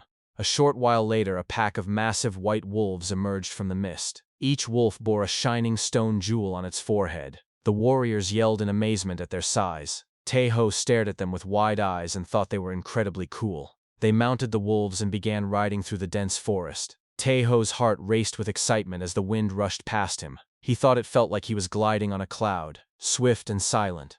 Gondor rode alongside him, her eyes glinting with amusement. She remarked that he was a pretty decent rider for a warrior of Idun. Taeho flushed slightly and thanked her. He thought privately that it was thanks to his Saga. Gondor licked her lips while still watching him and said she would not mind having him join his faction. Taeho's face turned red and he laughed awkwardly. Gondor then turned to Ciri on the other side and said she had some business to attend to with a dark elf. She instructed Ciri to take the others and pay a visit to the household she had mentioned earlier. Ciri acknowledged the order with a firm nod. Gondor told her she would leave it in her hands, then dashed off on her own path while the rest of the group continued forward. They eventually reached the village of the Morlo family. A dark elf awaited them at the entrance. He bowed elegantly and introduced himself as Tularis, their guide. He invited them to follow him. They walked through the village as Tularis led the way. The citizens watched them with wary eyes. Some glared coldly, while others shrank back in fear. Taeho noticed their reactions and thought it did not seem like they were welcome here. He quietly activated his Saga Dragon Eyes and scanned the area. He noted that all of their names appeared in white, which meant they were neutral. He told himself it was a relief that none of them were hostile. Tularis eventually stopped and told them they had arrived. Before them stood the main household. He opened the large doors and ushered them inside. They passed through a long hallway until Tularis opened another set of doors, revealing a long table laden with food. He announced their arrival. A dark elf sitting alone at the head of the table rose to greet them. He smiled warmly and welcomed them. He introduced himself as Malice, the head of the Morlo household, and invited them to take a seat. The warriors sat down as dark elf maids pulled out their chairs and poured drinks. Malice suggested they share a drink before their meal. He raised his cup high and toasted to the brave warriors. The warriors glanced at Ciri with pleading puppy eyes, silently asking for permission. Ciri chuckled softly, sighed, and said one drink would not hurt. The warriors cheered loudly and raised the cups. Taeho, seated beside Ciri, smiled faintly as he lifted his own. But when he turned his gaze toward Malice, his expression suddenly darkened. Taeho jolted to his feet and hurled his cup of liquor away.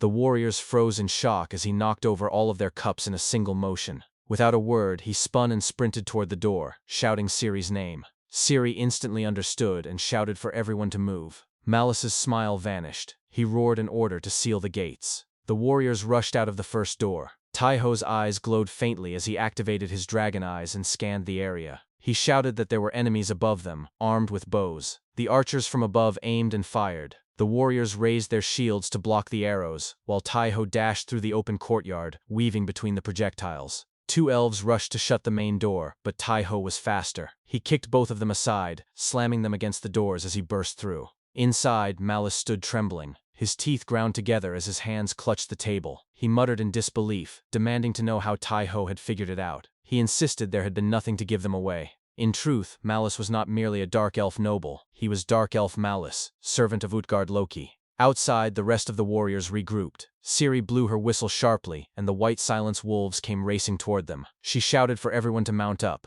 The dark elves aimed the bows and shouted for their attackers not to be allowed to escape. Taeho spun around as arrows flew toward them. He rolled up his sleeves, revealing strange tattoos etched along both his arms. The tattoos began to glow faintly as he narrowed his eyes. A memory flashed through his mind. He remembered Hida smiling warmly as she finished etching the runes onto his bare skin. She had told him they were called rune imprints. By marking his body with runes, he could use magic. She explained that they were only temporary and could be erased whenever he wished, unlike real imprints that could not be removed so easily. She warned that true imprints took up permanent space on the body, which could cause problems later when he gained access to more powerful magic. Tai-ho had nodded and said that made sense. As the memory faded, a golden light erupted from his arms as he raised them, forming a barrier that blocked the rain of arrows. The dark elves shouted in shock. Malice burst out of the building, panting heavily. He screamed at his subordinates not to stand there and to chase after them, but it was too late. The warriors had already mounted their white silence and vanished into the dense forest.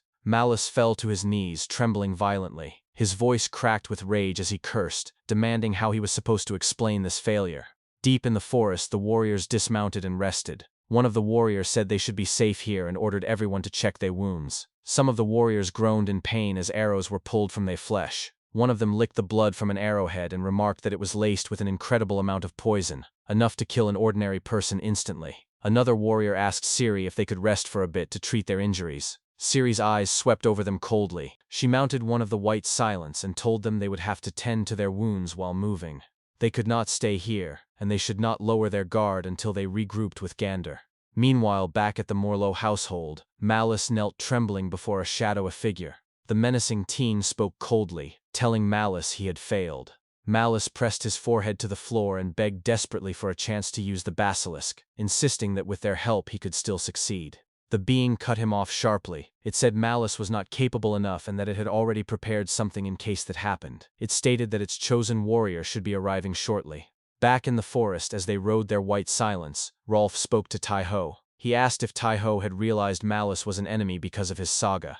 Tai-ho hesitated briefly, then nodded and said yes. He turned towards Ciri and smiled gratefully, thanking her for believing him so quickly. Ciri smiled back and said that of course she had. She began to say that trust between comrades was. Her words cut off sharply. Her eyes narrowed like blades as she spotted a red portal ripping open behind them. She shouted a warning that the enemy was upon them. Before the warriors could react, one of them was impaled. The attacker wrenched his weapon free and lifted it high. The wounded warrior screamed in agony and confusion. Tai-ho's dragon eyes flared. He stared at the figure stepping through the fading portal and muttered that this was not good. The enemy's power was overwhelming. The man was Marcus, known as Regenerator Marcus. Marcus stepped fully out of the portal as it sealed behind him. The warriors roared and charged at him, shouting for his death. Two of them struck first, but Marcus countered instantly and killed both with a single devastating attack. The remaining warriors froze in shock. One of them stammered that Marcus had taken down 3 people in an instant. Another pointed at his body and shouted that his wounds were already healing.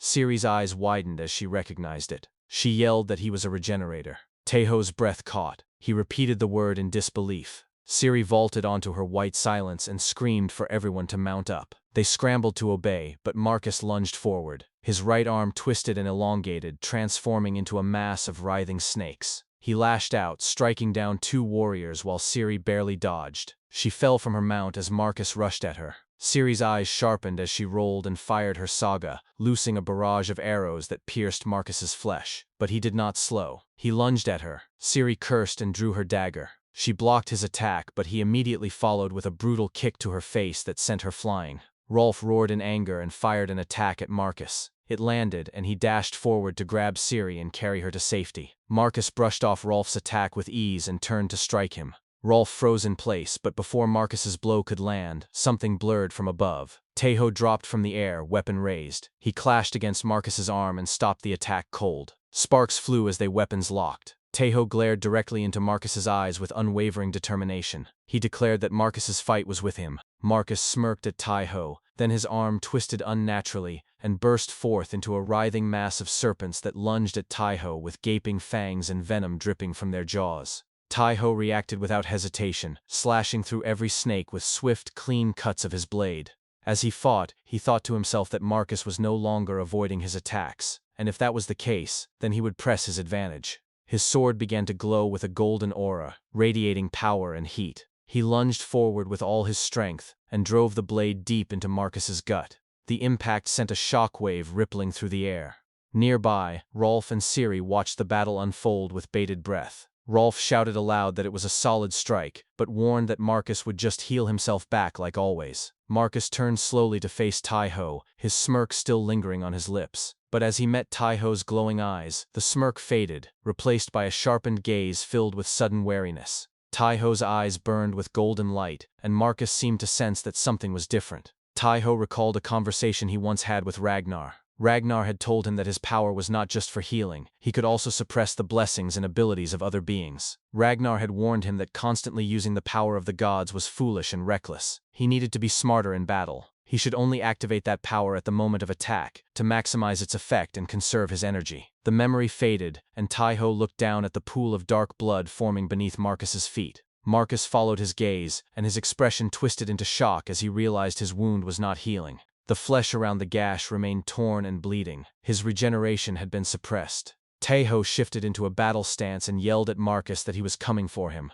Panic spread across Marcus's face. He gritted his teeth and clenched his weapon tightly with both hands, preparing for the next exchange. Taiho leapt forward, and their weapons clashed with a deafening ring. Sparks flew as steel met steel, and slowly Taiho began to push Marcus backward, forcing him to retreat step by step. Rolf watched in stunned disbelief and shouted that Taiho was overwhelming him and urged him to finish it. Captain Siri, who had struggled back to her feet, stared at the scene with wide eyes. She thought to herself that although it seemed like Taiho had the upper hand, Marcus could still maintain his defenses and endure until Taiho ran out of energy. She dashed forward to assist him. Marcus roared in fury and swung his weapon in a wide arc aimed at Taiho's neck. Taiho barely dodged the strike, ducking low and rolling backward to create distance. After Taiho caught his breath, he charged forward again. Marcus raised both hands high, gripping his weapon with deadly intent, preparing to deliver a crushing blow. As Taiho closed the distance, he thought to himself that it was time to end it. But suddenly, without warning, a grotesque limb shot out from Marcus's back and stabbed straight through Taiho's sides. Taiho's eyes widened in disbelief as pain exploded through his body. He had not seen it coming.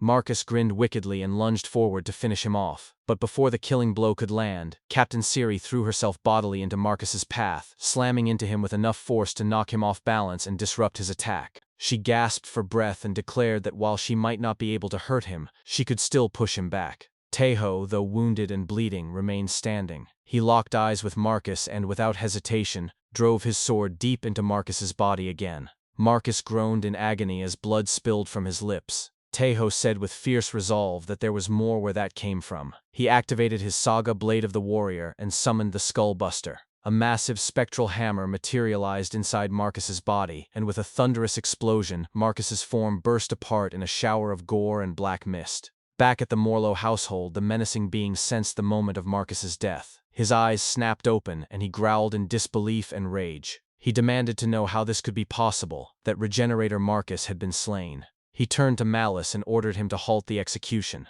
Malice, still trembling on his knees, stammered, asking what they should do now. The being responded coldly that they had no choice but to unleash the basilisk. Meanwhile, back in the forest, Taiho collapsed to the ground, unconscious. The other warriors rushed to his side, calling out his name over and over, trying desperately to wake him. After several attempts, Rolf turned to Captain Siri and said that Taiho was unresponsive and asked if they should wait for him to recover. Siri looked around uneasily and said that she had a bad feeling about everything and that they needed to leave the area immediately. But before she could finish her sentence, a loud rumbling noise echoed through the forest, followed by a long, chilling hiss. The warriors froze in place, their faces paling with dread. Rolf recognized the sound immediately and whispered nervously that it was the basilisk. Siri cursed under her breath and demanded to know where it was. She gave the order for the group to split up. Their priority was to regroup with Gander, but she added that not everyone had to stick together. Again, her words were cut off as the warriors began saying their emotional goodbyes to Rolf. Some of them, with tears in their eyes, declared that they would see each other again in Valhalla. Rolf responded that he understood what they meant, but that their choice of words was unnecessarily grim. Siri yelled at them to go and shouted, "For Asgard and the 9 realms!" The warriors scattered, running in different directions through the trees, leaving only Rolf, Siri, and the unconscious Taiho behind. Rolf turned to Siri and asked what they should do about Taiho. Siri told him firmly to leave Taiho to her. Rolf, with worry etched into his face, told her to take care of herself, Captain Siri. Then he turned and sprinted into the thick forest. Siri crouched beside Taiho and studied his pale face for a moment. Then she activated her Saga, the Lichen Witch. Her body began to shift and twist as fur sprouted across her skin, her limbs elongated, and her face morphed into that of a massive wolf. She gently gripped Taiho by her sharp teeth and lifted him. Then she took off running, just as the basilisk emerged from the shadows behind them. After a while, Siri called out Taiho's name repeatedly, trying to rouse him. Taiho slowly opened his eyes and muttered, "Haida," in a dazed voice. He was startled to see Siri's lupine face so close to his own and instantly blushed, asking, "What the?" "Captain Siri." Siri gave him a sharp hand signal, telling him to stay quiet, and whispered that they were surrounded. She warned him that if he moved, he would break the blessing of concealment she was maintaining, and they would be detected immediately, which would force them into a fight they could not afford. Tae-ho responded quietly, saying that she had put herself in danger because of him, and that he was surprised she had not chosen to go with Rolf. Siri stared at him for a long moment, then spoke gently. She told him that he possessed a unique power, and that losing him would be detrimental to Valhalla. Of course, she added, that was not the only reason. She also genuinely enjoyed fighting by his side. Sometimes, she even found herself wanting to stay on the battlefield longer, just to fight alongside him. Tae-ho's eyes widened as he thought to himself that she was placing her faith in him, and that he did not want to disappoint her. He lowered his gaze and, with a warm, sincere tone, thanked her. Siri smirked slightly and said that, being said, he had certainly put them in a difficult spot by remaining unconscious for so long. She told him that she had tried everything and he still would not wake up. Hearing this, Tae-ho's face turned bright red as he thought to himself, wondering exactly what she meant by everything. Siri scanned the area, and after a moment, said that they needed to move. She told him to work together with her. Tae-ho nodded firmly. Siri activated her Saga again and transformed back into her lichen form. Tae-ho climbed onto her back, gripping her fur tightly, and as they began to run, he yelled at her to entrust herself to him. He then activated his Saga, He Who Commands the Dragons. A surge of blue energy flowed from his hands and enveloped Siri's lichen body, enhancing her speed and strength. Once fully covered in the glowing aura, she remarked, "So this is what it feels like."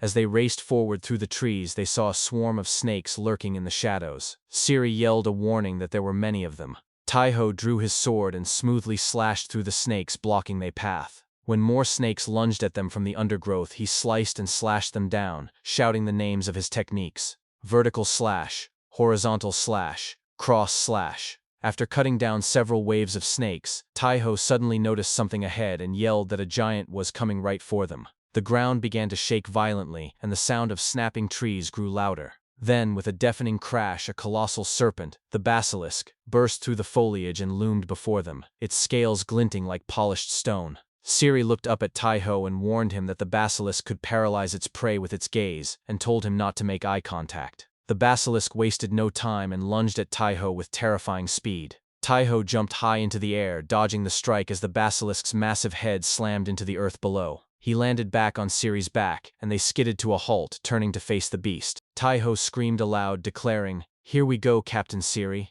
Both of their eyes began to glow with power as they charged forward toward the basilisk. The basilisk let out a long, piercing hiss, and green smoke began to pour from its jaws, quickly blanketing the entire area in a thick, choking fog. Tae-ho raised his hand, and his rune imprints flared to life as he cast a dispel spell that cleared the smoke in an instant. Siri leapt high into the air, and while they were suspended mid-flight, Tae-ho activated his Saga. He cuts through his enemies like a tempest. He jumped off her back and dove toward the basilisk, sword raised high, screaming at the top of his lungs. The basilisk locked eyes with him and attempted to paralyze him with its petrifying gaze. But Tae-ho roared, invoking the power of the gods, and his entire body erupted in a blazing golden light. The basilisk opened its maw wide and caught Tae-ho in its jaws. Tae-ho activated another Saga, Blade of the Warrior, and summoned the heavy lance. A massive lance materialized in his grip, and with one devastating thrust, he obliterated the basilisk from within, its body exploding in a storm of gore and shattered bone. Siri landed on the ground in her lichen form and immediately transformed back into her human shape. She collapsed to her knees, gasping for breath. Tae-ho landed behind her and bent over, clutching his sides as he too struggled to catch his breath. He muttered that he could barely stand. Siri added weakly that they should rest for just a moment. Still breathing heavily, Tae-ho noticed something glinting inside the remains of the basilisk. A sword was lodged deep within its carcass, and his eyes narrowed as he wondered what it was. He reached in and pulled out a strange object, a broken hilt with no blade attached. He turned it over in his hands and muttered to himself, asking if it was but a broken weapon. But his thoughts were cut short when Siri screamed his name. She warned him that they were surrounded again. A swarm of snakes was slowly creeping out from the shadows, the scales glistening in the dim light. Tae-ho looked around and sighed inwardly, thinking that he was almost completely out of energy. Then suddenly, Siri spoke in a heavy, exhausted tone. "Tae-ho, go. Leave this place to me." Taeho looked at her battered body, her torn clothes, her bleeding wounds, her labored breathing. He responded with a firm, unwavering voice, "No." Then a sword materialized in his left hand and he continued, "We're leaving this place together, alive." They looked at each other for a long moment, then turned back to back. Siri echoed his words, "Then let us see each other again in Valhalla." The snakes surged forward, and Siri and Taeho fought with everything they had, slashing, cutting, and dodging the relentless attacks. Then another basilisk began to emerge from the darkness. The ground trembled as a second colossal serpent rose before them, its eyes glowing with malice. Taeho faced it with a weary, defeated expression and thought to himself, pleading internally, "Come on, another one?" At a time like this, Siri turned her head slightly and told him grimly, "There seems to be more of them." Suddenly, not one, not two, not three, but 4 more gigantic serpents slithered out from the shadows, their massive bodies crushing trees and shaking the earth beneath them. Now they were completely surrounded by 5 towering basilisks, their hisses filling the air. Their gazes locked onto the 2 warriors. Siri spoke in a grim voice as she assessed their surroundings. She said they were completely surrounded and there was no way to escape. She then asked Taeho if he could still fight. Taeho paused for a moment. His eyes dropped to his trembling hand as thoughts filled his mind. He told himself silently that he probably could not use the power of the gods anymore. He estimated that he only had about 2 uses of his sagas left. But despite that, determination flared inside him. He gritted his teeth, clenched his sword firmly, and declared aloud that since they could not run, he would fight with everything he had. Siri let out a scoff, though there was admiration in her tone. She muttered that he was a true warrior of Valhalla. At the same time, both of them shouted their battle cries together, calling out the names of Ullr, Idun, and Valhalla with fierce voices. Just as they were about to charge forward, a voice suddenly called down to them from above. Several warriors appeared, rushing into the fray. Rolf shouted for Taeho and Captain Siri, announcing that they had arrived to help. From above, Gondor leapt down, landing with the force of a thunderclap. In an instant she sliced through one of the giant snakes with lethal precision. As its massive body crashed to the ground, she roared for the others to tear the rest of the enemy apart. Below, Taeho braced himself as one of the giant snakes lunged at him. He tightened his grip on his sword, ready to strike, but the creature suddenly stopped moving. Its long body split cleanly in half before it even reached him. Taeho froze in shock as the 2 halves of the snake collapsed to the ground. Beyond the carcass, he saw Ragnar standing calmly with his bloodied sword resting on his shoulder. Ragnar gave him a faint smirk and told him he had done well, and that they could leave the rest to them. Taeho's face lit up with joy and he shouted Ragnar's name. Hearing this, Siri flinched and turned to see Ragnar clearly for the first time. Her eyes widened and her face flushed red. Her heart began pounding rapidly in her chest. She whispered in disbelief, asking if that was really Ragnar Lothbrok. Siri's gaze softened in a way Taeho had never seen before. From the side, Taeho's mouth slowly dropped open as he stared at her. He could hardly believe what he was seeing and thought to himself in disbelief that Captain Siri could actually make that kind of expression. The battle around them continued as the warriors clashed with the remaining giant snakes. Gondor and Ragnar fought like forces of nature, carving through the enemy and turning the tide with sheer power and precision. After a while, silence fell over the battlefield. The last of the snakes were wiped out, their massive bodies lying motionless on the ground. Ragnar lowered his weapon and told everyone that it was over, and that they had fought well. Almost immediately the other warriors gathered around him, their faces full of awe and admiration. They exclaimed his name, calling him Ragnar Lothbrok. Some said it was an honor to meet him. Others questioned aloud if they were dreaming. Even Siri stood among them, her cheeks still flushed as she stared at him with sparkling eyes. She softly muttered his name like a quiet prayer. In the back, Taeho stood with his usual stale expression. He did not really understand what was happening, but he thought to himself that Ragnar must be someone very special. On the side, Gronder approached and spoke to the rest of the warriors. She declared that their mission was complete, and that they could leave the rest to Razgrid. She explained that the Dark Elf Council would cooperate in investigating the Morlo family. She added that if the Morlos had regenerators on their side, then that likely meant giants were involved. Gronder then turned her sharp gaze to Taeho and called him the warrior of Idun. She praised him for taking down the regenerator and promised that she would put in a good word for him with Lord Ullr. Fain she was certain he would be rewarded. Taeho simply responded with gratitude. Gronder's eyes narrowed, and a sly smile curved on her lips. She looked at him intensely, licking her lips slowly before feigning that his performance only made her want him more. Taeho's shoulders stiffened as a shiver ran down his spine. He could feel the menacing stares from the other warriors burning into his back. He forced out a nervous laugh and muttered to himself about the jealous gazes he was receiving. After a few moments, Gronder opened a swirling portal and announced to everyone that it was time to return. Sometime later, Taeho showed Hida the broken sword he had retrieved from the inside of the basilisk. Hida took the fractured weapon, examined it closely, and frowned in uncertainty. She admitted that she could not tell much about it in its current state. With an apologetic look, she handed it back to him. Taeho told her not to worry about it. Hida added that it was definitely a rare item, explaining that there were several remnants of the Great War scattered around that area. Taeho tilted his head and asked her what she meant by remnants. Hida explained further, saying that although they were currently dealing with Ragnarok, there had been another large-scale war in the past. She told him that traces of it could be found all over the world. She speculated that the hilt was most likely from the weapon of a hero from that ancient era. Taeho stared at the broken sword with a thoughtful expression. He could feel something strange from it and silently decided to keep it, thinking that there was more to the hilt than met the eye. Hida smiled warmly and suggested they go visit Idun, said she would probably want to hear about Taeho's recent expedition. They headed to the port, boarded a small boat, and sailed across the water just as they had the first time they went to meet the goddess. After some time, they finally arrived. Hida stretched her arms and announced their arrival. As they walked toward the grand hall, she turned to Taeho with a grin and said she had something to tell him. When he hummed in curiosity, she revealed that the goddess was going to give him a special gift this time. Taeho's eyes sparkled with excitement as he repeated the words, "special gift," in disbelief. He wondered aloud what it could be and admitted that he was getting excited. Hida laughed and said she was excited too, and that he should show her the gift once he received it. She handed him a golden apple, and he responded with confidence that of course he would show it to her. He promised to return soon. Taeho placed the golden apple at the center of the altar. The altar immediately began to glow with a warm golden light. Idun appeared gracefully before him and called his name, asking her warrior to step forward. Taeho knelt down elegantly before her and told her that it was an honor to be in her presence. Idun smiled gently. She told him that he had certainly made a name for himself, and admitted that they would not have been able to interfere with the giant's plans without his help. Taeho lifted his head and said that it was all thanks to her blessing. Idun said she was glad to see he had made it back safely, and mentioned that she heard he even rode on the back of a fellow warrior, adding teasingly that it was a beautiful female warrior.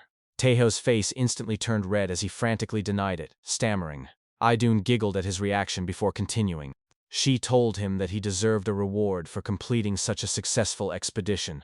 A golden orb appeared in her hand, glowing with a dazzling light. She then summoned 2 golden orbs before her and told him that he could choose one of them. The first orb transformed into an item that read, "Wings of the Pegasus," a gift from Olympus that allowed its wearer to transform into a flying horse. The second orb transformed into another item that read, "Unir," a pouch that could shrink any object placed inside it, returning the object to its original size a few seconds after being removed. Taeho's eyes widened. He thought to himself in panic that both of them were incredible. He wished she had only shown him what because have to choose was too cruel. As she watched him struggling, Idun chuckled softly. She told him not to stress too much because she would give him the on he did not pick the next time he accomplished something great. Hearing this, Taeho's eyes lit up. He thought to himself that this meant whichever item he picked would be helpful either way. With newfound confidence, he pointed to the item he wanted and announced his choice. After leaving Idun Hall, Taeho showed Heda the item he had chosen. He had picked the pouch, Unir. Heda blinked in surprise and admitted that she had expected someone like him to choose the wings of the Pegasus instead. Taeho puffed out his chest proudly and explained that he would need someone else to wear the wings to maximize their efficiency. He added that every gamer knew inventory space should always be prioritized. Heda tilted her head in confusion and said she was not sure she understood, letting out a small awkward laugh. After a while, they were sailing back on the boat. Heda reminded him that he would be starting lessons with his new teacher today. She asked if he knew who she was talking about. Taeho nodded and confirmed it. Heda asked if he was looking forward to it. Taeho scratched the back of his head and admitted that he was a bit nervous, but said she was a legend after all. Meanwhile, outside Taeho's house, Ragnar sat leaning against a wooden post. He let out a yawn, followed by a sigh, and muttered to himself as he gazed up at the sky that it was disgustingly good weather they had today. A few days had passed, and Taeho sat with Ragnar in the middle of the training ground. The air between them was quiet until Ragnar finally broke the silence. He turned his sharp gaze toward Taeho and asked how far he had gone with Hida. Taeho's eyes widened in shock, and his face instantly turned bright red. He stammered nervously, struggling to form words. Ragnar leaned forward with a sly look, pointing at him as he clarified what he meant. He said he was asking what she had taught him so far, not anything else. He scoffed and muttered that the lust demon must be clouding Taiho's eyes. Taiho let out a heavy sigh while Ragnar smirked at him mockingly. Taiho muttered under his breath that the sleazy old man was insufferable. Ragnar stood up and pulled his long sword from the ground, resting it on his shoulder. He said that Hida had wanted him to teach Taiho more about the celestial might, but that they would get to that later. He explained that for now he would start by teaching Taiho the fundamentals, such as increasing its duration, but warned that he would not give him the answers outright. He told Taiho he would have to figure things out himself. Taiho nodded firmly, his expression serious, and replied that he understood. Ragnar grinned and told him to come at him. The two of them clashed, that blades ringing out across the training ground. Taiho struggled to dodge and block Ragnar's relentless attacks, while Ragnar continued to smirk, taunting him to show all of his sagas. Ragnar reminded him that the sagas were their foundation, and that he should not stop using them just because he had celestial might. Without hesitation, Taiho activated one of his sagas. He let out a scream as he lunged forward toward Ragnar. Ragnar's smirk faded into a focused expression as he prepared a counterattack. After a fierce exchange, Taiho ended up flat on his back on the ground, defeated and gasping for breath. Ragnar looked down at him with a thoughtful expression and said that after fighting him just now, he could see a few areas that needed improvement. He pointed out that Taiho needed more offense-type sagas. For a low-rank warrior, Taiho had collected quite a few sagas, but most of them were support-type. They were useful, Ragnar admitted, but Taiho did not have anything he could truly call a finisher. Taiho stared up at him from the ground, his body aching, and thought to himself that he needed a finisher, an ultimate ability. Ragnar continued speaking as Taiho slowly sat back up. He told him that he should also review his sagas. Taiho looked confused and asked what he meant by that. Ragnar explained that all of Taiho's sagas were incomplete. He warned him not to fall into the common pitfall of low-rank warriors, who often believed that their saga had only one fixed use. He said that a saga was a tale, and tales changed endlessly as they were passed down through word of mouth. There was a good chance, he explained, that Taiho could use his sagas in ways he had never considered before. Ragnar finally slung his sword over his shoulder and began walking away. He told Taiho that this was all for today, and that he should mull over what he had said. Just before leaving, Ragnar turned his head and smirked, adding that as part of his basic training, Taiho should try to maintain his celestial might even while eating, sleeping, and going to the bathroom. With that, Ragnar left the training ground. Taiho collapsed back onto the ground, breathing heavily as relief washed over him. He stared blankly up at the sky and sighed, muttering that he had so much homework and that all of it seemed incredibly difficult. Later that day, Hedda was inside Taiho's house, cooking with a gentle smile. She tossed shrimp on the pan, humming to herself while the scent filled the air. Outside the house, Taiho stood with Ragnar, who tilted his head and remarked that he liked the determined look in Taiho's eyes. Ragnar asked what Taiho wanted to show him. Taiho grinned with pride and said he would show him something special. He activated his saga and a sword appeared in his hand. He raised it and introduced it as Runefang, the weapon he typically used. Ragnar stared at it blankly and replied with confusion, asking so what? Taiho only smirked and pulled something from behind his back. He raised it high with his hand. It was the broken sword hilt he had found earlier. He activated his saga again and the broken blade transformed before their eyes, becoming fully restored and shining like new. Taiho held the new sword in his right hand while Runefang remained in his left. He proudly declared it as the illustrious Runefang of the heavens and explained that when he summoned a weapon using the broken hilt, a more powerful version of the same weapon appeared. Ragnar was amazed. He said that Taiho could use that to perform his finisher. As he thought to himself, Ragnar wondered if this strange creativity was because Taiho came from another world, and admitted inwardly that his way of thinking was radically different. Their conversation was suddenly interrupted by a loud scream from inside the house. Hida came rushing out with a scroll in her hand, her face filled with urgency. She told Taiho that they had received a support request from Razgrid, who needed his help at once. Taiho blinked and asked if Razgrid had asked for him specifically. Hida nodded and said that Razgrid wanted him to survey the field. Hearing this, Taiho's eyes lit up with excitement. He muttered to himself that this could be his chance to find more fragments of the broken sword. Hida noticed his reaction, her lips puffing into a pout. She accused him of seeming awfully happy and asked if he wanted to see Razgrid that badly. Taeho flinched and quickly denied it, waving his hands. He scratched the back of his head while laughing awkwardly and said he should probably head over right away. Hida pouted even more while Taeho kept laughing nervously, trying to diffuse the tension. Ragnar stood off to the side, muttering quietly that Taeho was a damn fool.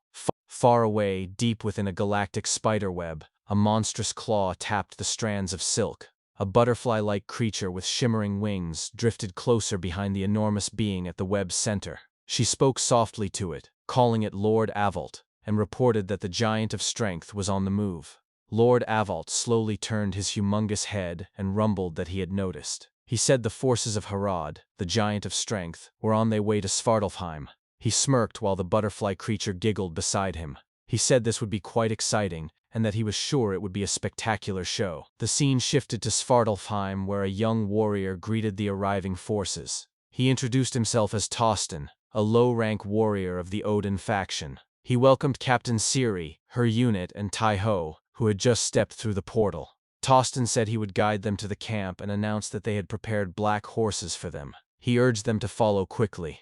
The warriors mounted their horses and galloped through the dense forests of Svartalfheim. Taeho commented that it felt strange riding a normal horse again, though he did not miss all the alternate methods of transportation he had experienced before.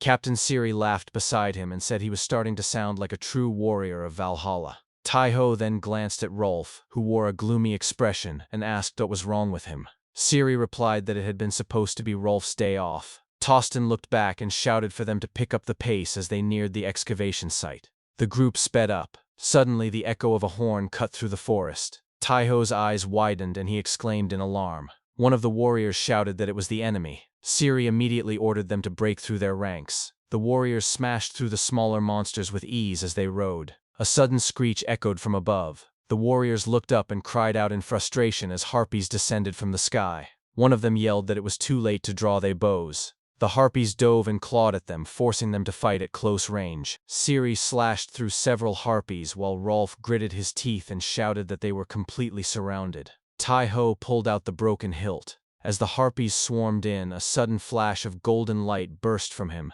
knocking them back. He lifted his newly formed sword, its golden light blazing brighter until it completely annihilated the harpies around them. The other warriors froze, staring in stunned silence. Siri, Rolf, and Tostin's eyes widened at the sight. Taeho broke the silence awkwardly by muttering if it was for Idon. The warriors quickly regrouped and resumed their hurried ride. Tostin shouted that they were nearing the army of Odin. Taeho saw the massive horde of monsters ahead and was filled with awe. He thought to himself that this must be a remnant of the Great War. As they closed in, Captain Siri activated her Saga, the witch's arrow never misses its target, and loosed a volley of arrows. A rain of arrows struck the monsters as she ordered a full charge. The warriors surged forward. Taeho drew the broken hilt once more, activating his blade of the warrior Saga. This time a crossbow materialized in his hands. He fired it, unleashing 3 thunderous bolts that tore through hundreds of monsters at once. The warriors around him gasped and shouted in amazement. Taeho kept firing, cutting through the enemies until he spotted Raskrid descending into the center of the battlefield. He called her name. Raskrid struck down a monster, then turned to him with a smile and greeted him as a warrior of Idon, calling him by name. Taeho approached and asked how things were looking. She replied that the tide was in their favor, but the fight was still close, and warned that the enemy seemed to have something similar to the steel rain in their arsenal. She suddenly looked up and shouted for everyone to spread out. Massive rocks began plummeting from the sky, crashing into the battlefield with earth-shaking force. From the shattered stones, monstrous creatures emerged. One warrior screamed that they were giant gnolls, and that the enemy was sending stronger foes. Taeho spotted another enormous rock falling toward them, and yelled for everyone to get clear. The impact shook the ground violently. Another warrior exclaimed in disbelief at the sheer size of the rock. Then another massive stone fell from the sky like a meteor. Raskrid stared at it in shock, muttering that it had landed in the direction of the Dark Elf town. Nearby, Taeho narrowly avoided being crushed by that of the rocks. He fell back gasping and admitted he thought he was a goner. Raskrid flew down and landed beside him. She ordered him to go to the Dark Elf town at once. She thought to herself that he was the only one she could trust for this task. She told him that another one of the giant rocks had landed near the town and she needed him to deal with it. Taeho immediately agreed and said he would call for a horse. but Raskrid cut him off and handed him an item. She removed her cloak in front of him. Taiho flinched and blushed deeply as she revealed herself.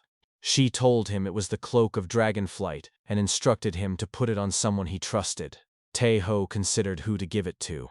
He imagined putting it on Rolf, and his face twisted in disgust at the thought. He muttered that it would not fit him anyway. Later, Taiho chose Captain Siri to wear the cloak, and together they raced toward the Dark Elf town where the massive rock had landed.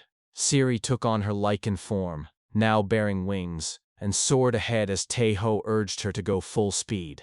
Back at the battlefield, a fiery giant emerged from the rock that had fallen earlier. Raskrid watched it closely and thought that it was smaller than the giant they had faced at the Black Fortress, but its enmity was far more intense. She recalled that enmity was a progression system similar to the toon system used by Valhalla warriors. The more evil acts a giant committed, the stronger it became. The giant inhaled deeply and unleashed a deafening roar. Warriors clutched their ears as the sound shook the ground. The monsters around it became even more aggressive as they roared back. Meanwhile, at the Dark Elf town, Taiho and Siri arrived just in time to see another giant looming over the panicked townsfolk. Taiho pointed to it and shouted that it was another giant. From a distance he analyzed its form and muttered that the armor it wore suggested it was a mage. The giant began forming green energy in its hands. It hurled the energy into a nearby building, which exploded violently. Dark elves screamed and scattered in fear. Taiho and Siri dove closer.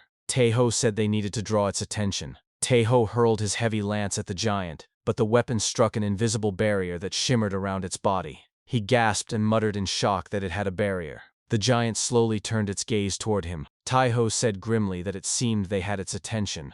But before he could continue, the giant gathered green energy into both hands, compressed it at its chest, and unleashed a barrage of blasts toward them.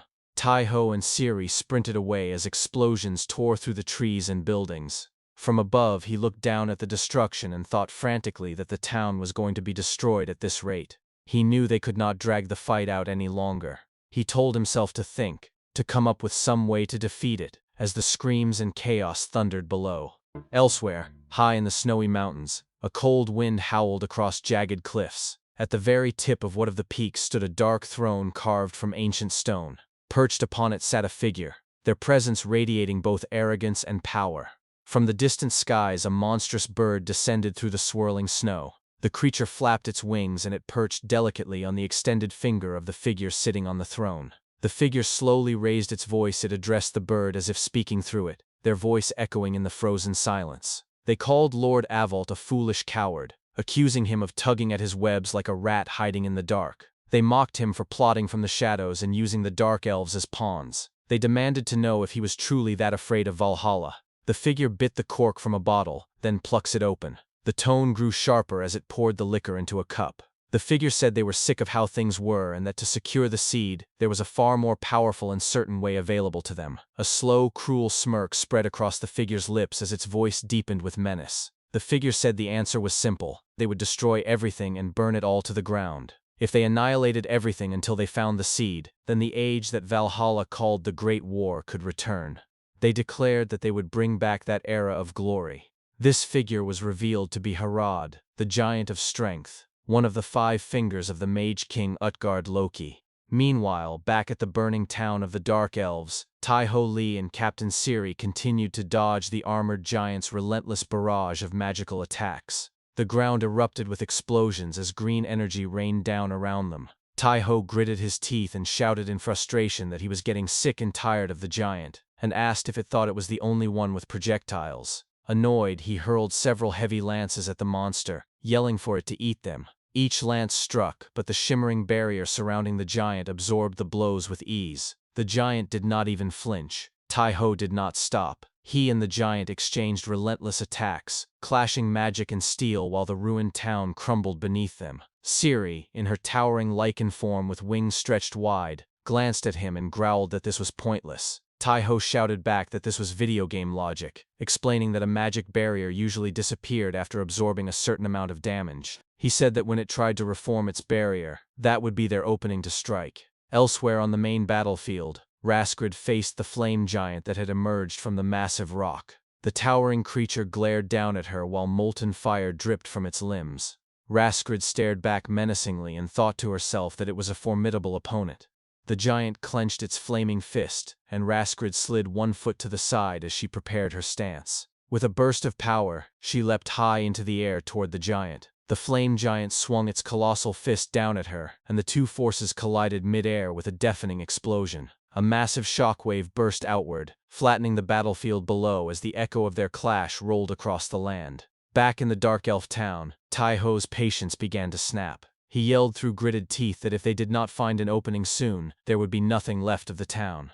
Below them, buildings and homes collapsed as green fire consumed the streets. Amid the chaos, a piercing siren echoed through the air. A squad of uniformed dark elves rushed into the center of town, shouting for everyone to get back. They announced themselves as the Dark Elf Fire Brigade and commanded their mages to begin summoning a rain cloud. The brigade raised their hands high, chanting in unison. They shouted up to Tai-Ho that he should not worry about them and that he must focus on his fight. The skies darkened and rain began to pour, hissing as it struck the flames. The fire on the buildings and houses weakened and began to die down. The armored giant growled in frustration, its shimmering barrier flickering faintly. Tai-Ho's eyes widened as he realized what was happening.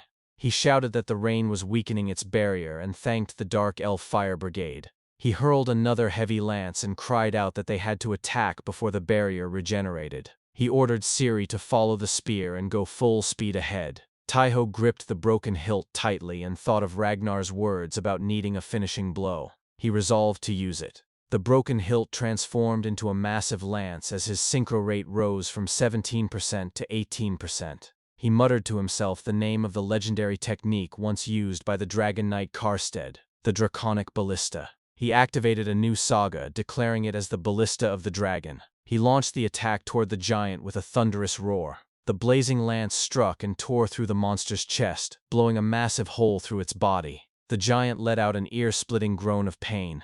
Through the hole in its chest, Tai-Ho's sharp eyes caught a strange stone pulsing within its body. He pointed at it and shouted to Ciri that it might be a weak point. Ciri acknowledged the order immediately and said she understood. The two of them charged forward together toward the weakened giant. Tai-Ho yelled for Ciri to support him with her saga. Ciri responded with a fierce nod. They both activated their sagas at the same time, combining their powers. Ciri unleashed the witch's arrow never misses its target, while Tai-Ho surged forward with he cuts through his enemies like a tempest. Their combined strikes smashed directly into the exposed stone. The stone began to crack and crumble. Suddenly a strange force surged out from it. Tai-Ho and Ciri's bodies twisted and distorted as light enveloped them.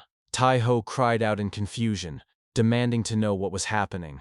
In an instant, the two of them were sucked into a swirling rift and vanished without a trace. The dark elves below froze, their eyes wide with shock. They shouted in alarm, wondering what had just happened. They cried out that the warrior had disappeared. Somewhere far away, Tai-Ho and Ciri awoke lying on a small floating island adrift in a star-filled galaxy. Tai-Ho slowly stood up and looked around in awe. He stammered as he asked where they were. He said they had taken down the giant, but then had been swallowed by light and ended up here. Ciri calmly analyzed the situation and explained that the explosion from the destruction of the giant's core had likely created a rift that pulled them in. She added that this place might be a remnant of the Great War. Tai-Ho's eyes widened at her words. He thought to himself in disbelief that this was a remnant of the Great War. He looked down at his broken hilt and felt a surge of excitement. He realized that if this place was truly a remnant, then they could find other weapon fragments here. Their moment of awe was interrupted when both of their stomachs growled loudly in unison. Tai-Ho let out a tired laugh and spread a piece of cloth on the ground. He took out food and drinks and set them on top of it. Ciri watched him in amazement and asked if Idun had prepared all of that for him in advance. Tai-Ho smiled and showed her the small magical pouch. He told her it was called Unir. Ciri chuckled and said it seemed impossible, then softly admitted that Lady Gondar had been determined to poach him. But she doubted that could ever happen now that he was this favored by Idun. Tai-Ho laughed awkwardly and thought to himself not to forget about Hida. After they finished eating, the two of them stood. Tai-Ho stretched and said they should get going. Ciri asked where they were supposed to go and if he even knew where he was going. Tai-Ho picked up the broken hilt and held it up. He looked at her with a confident grin and said that he thought this little thing could serve as their guide.